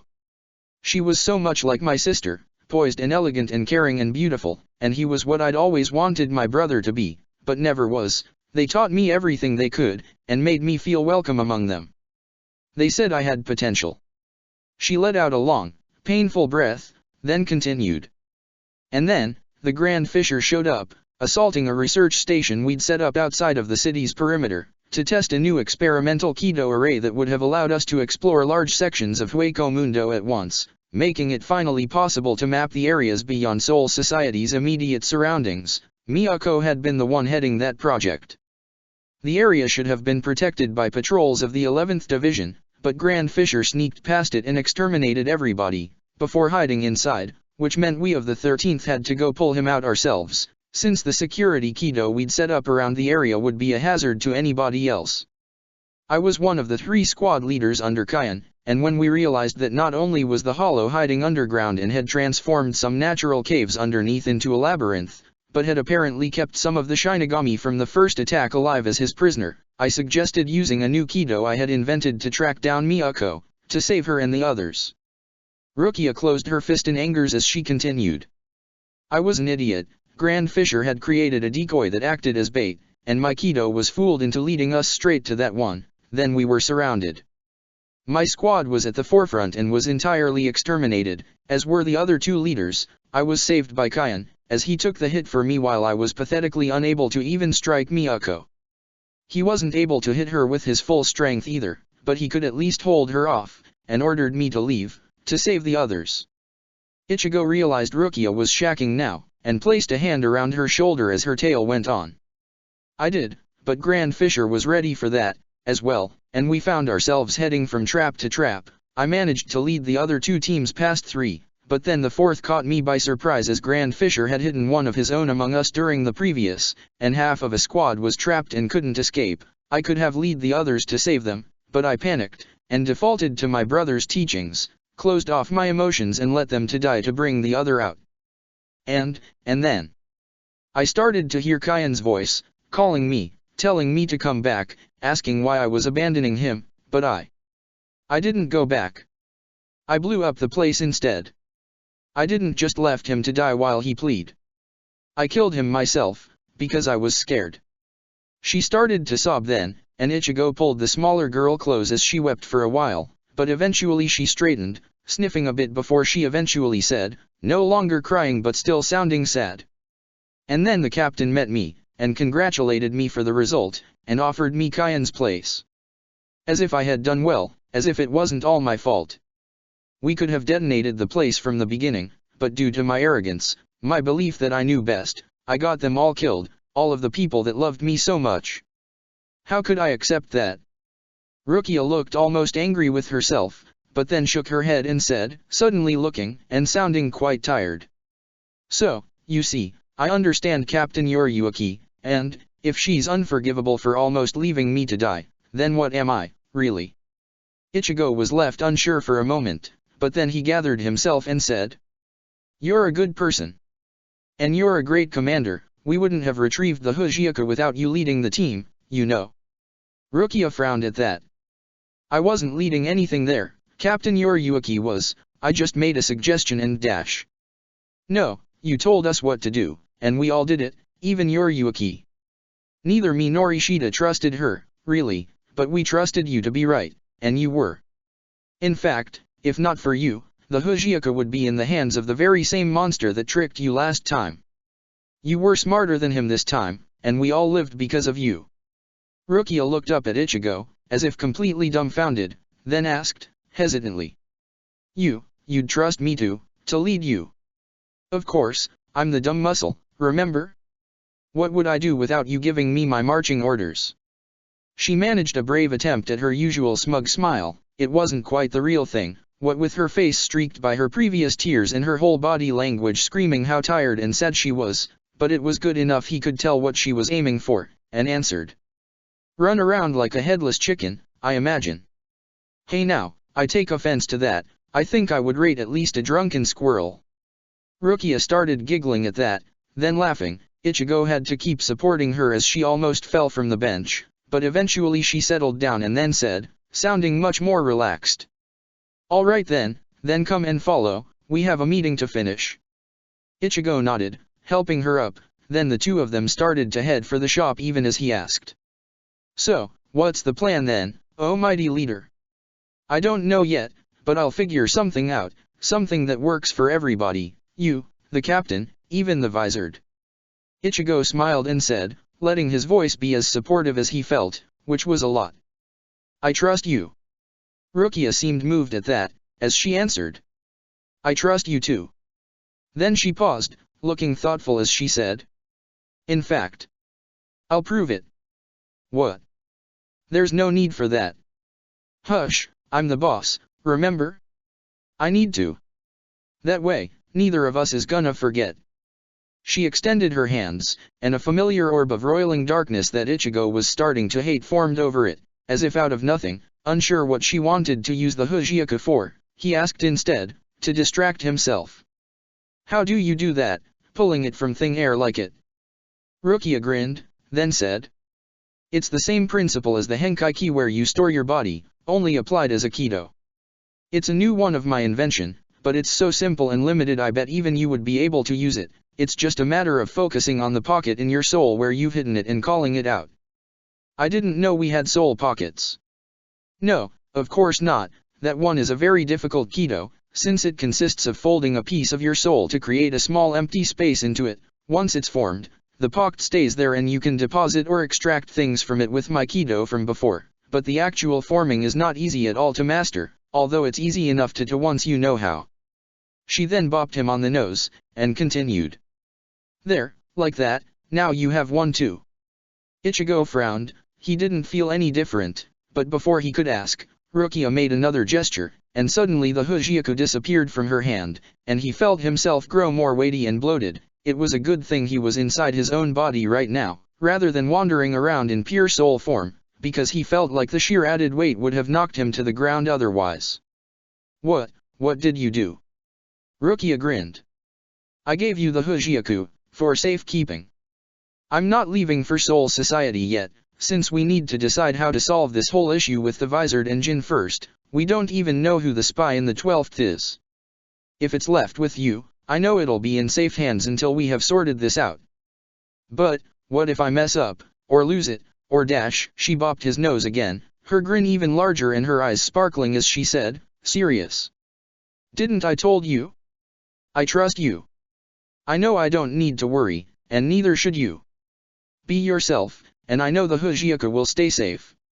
Unsure how to properly answer such a show of trust, Ichigo merely nodded, then followed Rukia as they started to walk again. They didn't say anything, but the silence was comfortable, rather than awkward.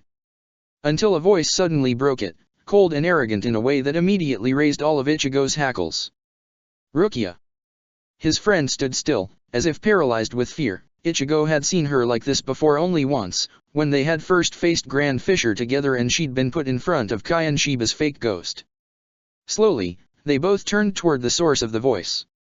It was a man just a hair's width shorter than Ichigo himself, with long black hairs held back atop his head by a white headpiece whose name Ichigo couldn't remember but which he knew were supposed to be worn by nobility in ancient Japan. He had a sharp face, with gray eyes within that felt as cold as winter himself.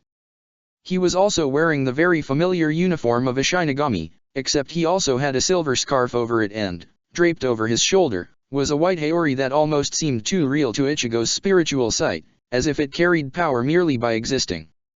And when Rukia spoke, the sheer terror in her voice caused not a muscle to twitch on the man's sculpted face, as if he was more statue than man.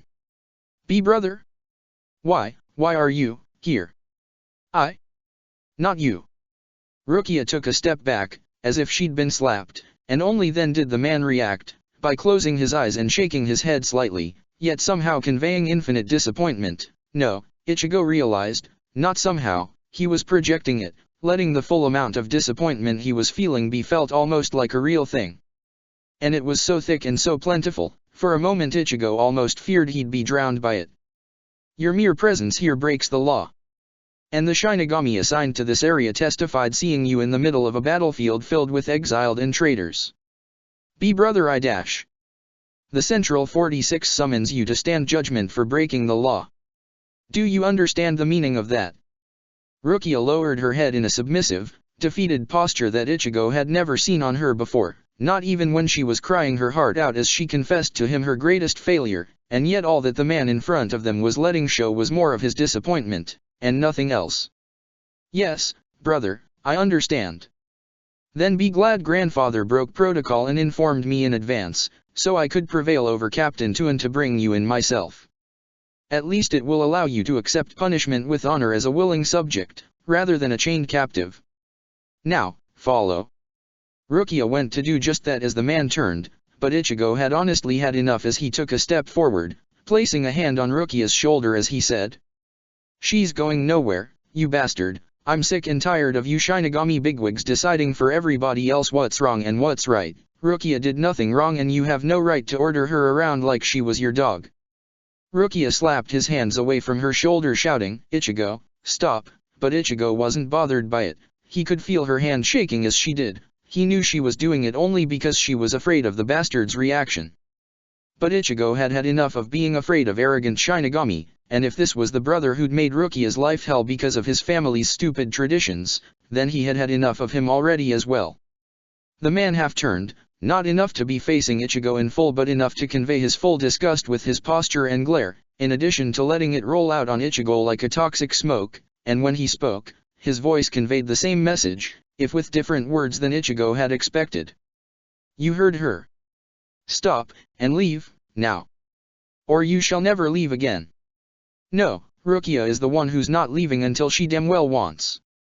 Ichigo Hirasai, even as the man suddenly disappeared, Sode no Shirayuki was suddenly screaming in his head, as the man was next to him, sword swinging, and Ichigo's brain was still processing it all.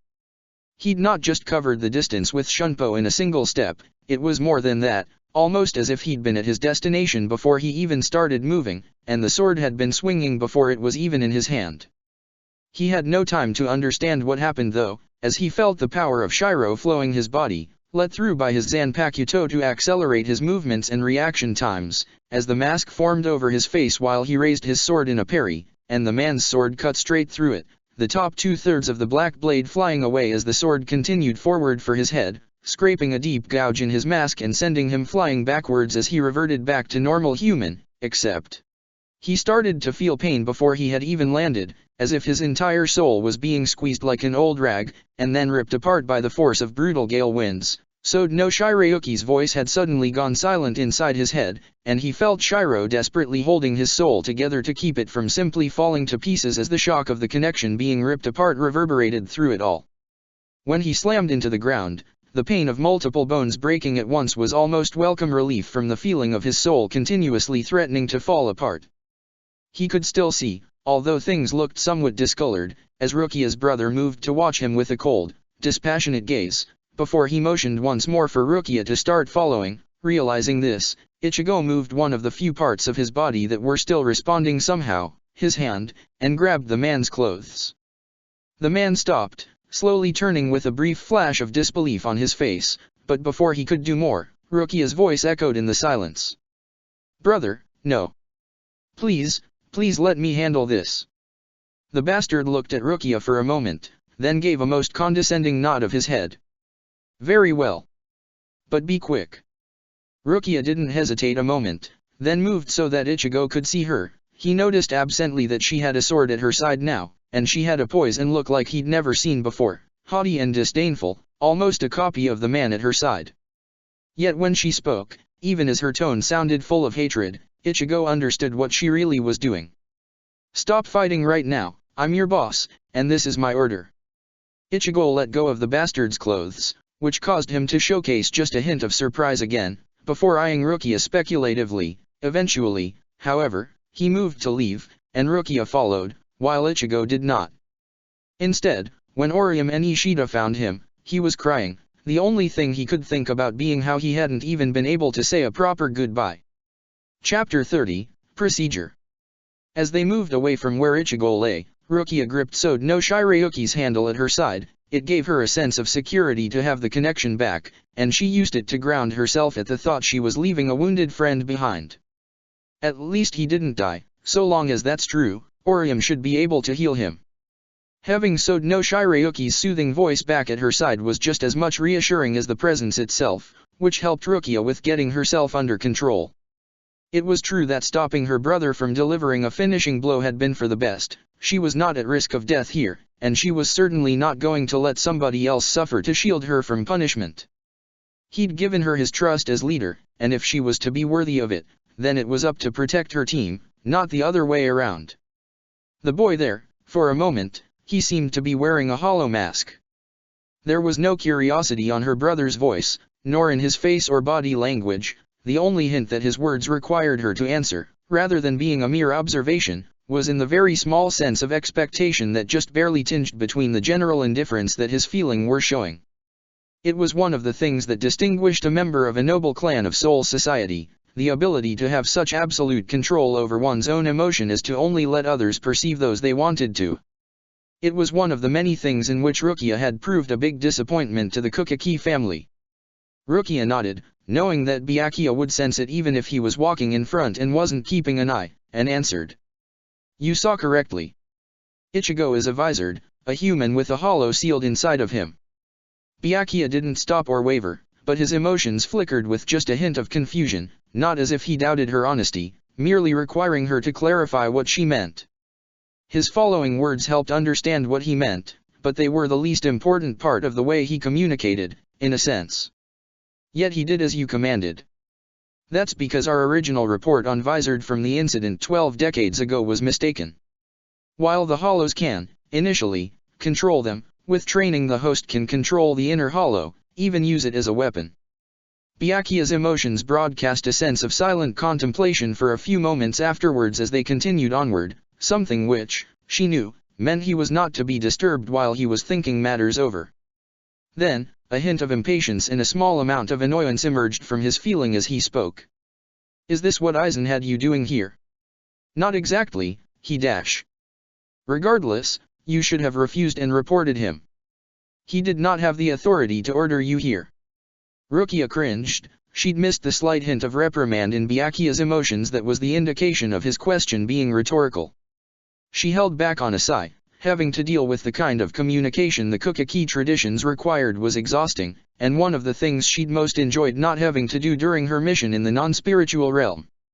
She took care to check her brother's emotions, the ones he was displaying openly, at any rate, more attentively this time around, and once she confirmed that he was waiting for something with slowly growing disappointment, she realized he wanted her to apologize for her decision. For a moment, she was ready to, but then she realized how Urayu and Ichigo had trusted her to know what she was doing without a hint of hesitation when she'd led them into battle, and suddenly, she didn't feel like wanting to answer meekly anymore. Besides, by speaking out of turn you already put him in a bad mood. Some more insubordination is not going to change much at this point. Rukia was internally surprised at that, since Sode no Shirayuki was usually the one suggesting caution to her. She didn't let this show in her own emotions, but the sword took notice of it anyway, and was amused by it. "Well, let's just say that I learned to appreciate some new things." Rukia found herself just as amused as her sword was by the idea, but she didn't show that, and instead projected as much self-confidence as she could to Byakuya when she finally spoke back. "I won't apologize for doing the right thing. Soul Society is safer for what I did." Byakuya's disappointment grew at that, although this time it was mixed with faint hints of disbelief. "Our laws are what keeps Soul Society safe. Breaking them, as you did, does the opposite." Rukia shook her head at that, refusing to concede the point the way her brother wanted her to. This wasn't a situation that could be resolved following the rules. The captain made the right decision in keeping this to a secret mission. Byakuya shook his head, the disappointment growing. Captain Aizen is a man worthy of respect, but he is much too critical of the rules.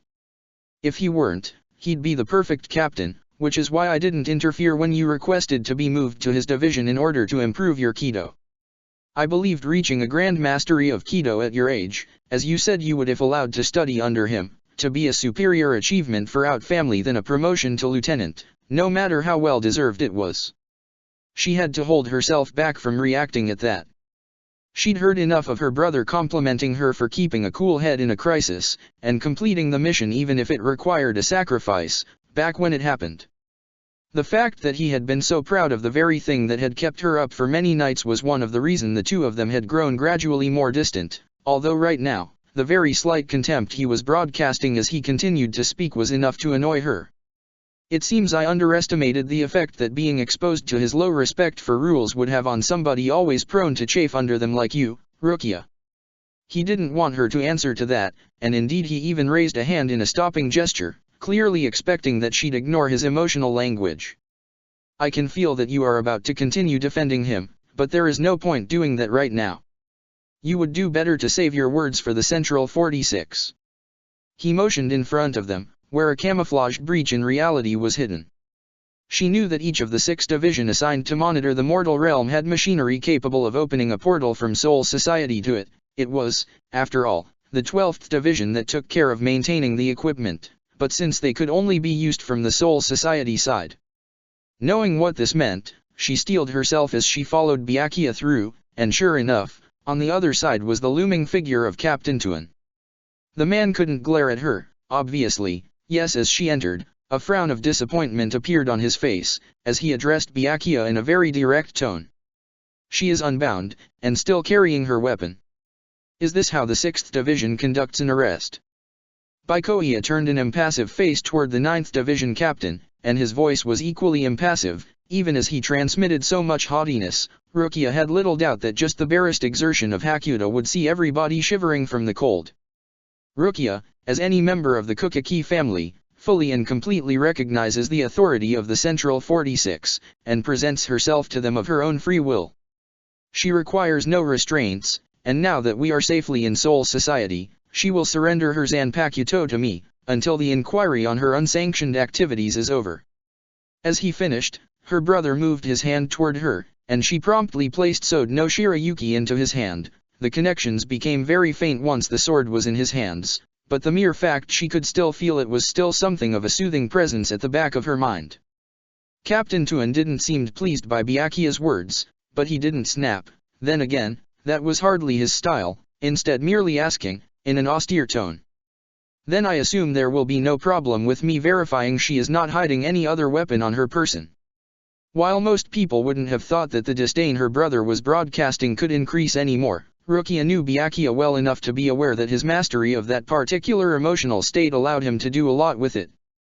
Even so, she was surprised at how dense he made it. He even let it slip into his voice, which coming from a Kukaki was almost insulting, especially when addressing a fellow captain, since it was meant to imply that the person on the receiving end was completely unable of picking up subtle emotional details.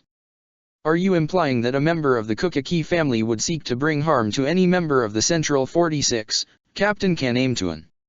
She could see the outrage building in the other man, so, before things could escalate, she raised her hands in a surrendering manner as she said, voice impassible but letting disgust show loudly and clearly into her emotions. It's fine, honorable brother, I have nothing to hide, and renounce my privileges to allow the honorable captain to recognize his duties have been fulfilled with peace of mind. Byakuya's emotions flared for the barest of moment with a mix of annoyance and respect, something she got so rarely from him. She treasured it despite the fact that, as the annoyance showed, he was not happy at how she had undercut him, and it was only the way she had done it he approved of. Captain Tuan, on the other hand, didn't wait, letting a wave of riot so laced with deep curiosity wash over her in what was the most basic search technique application of Hakuda.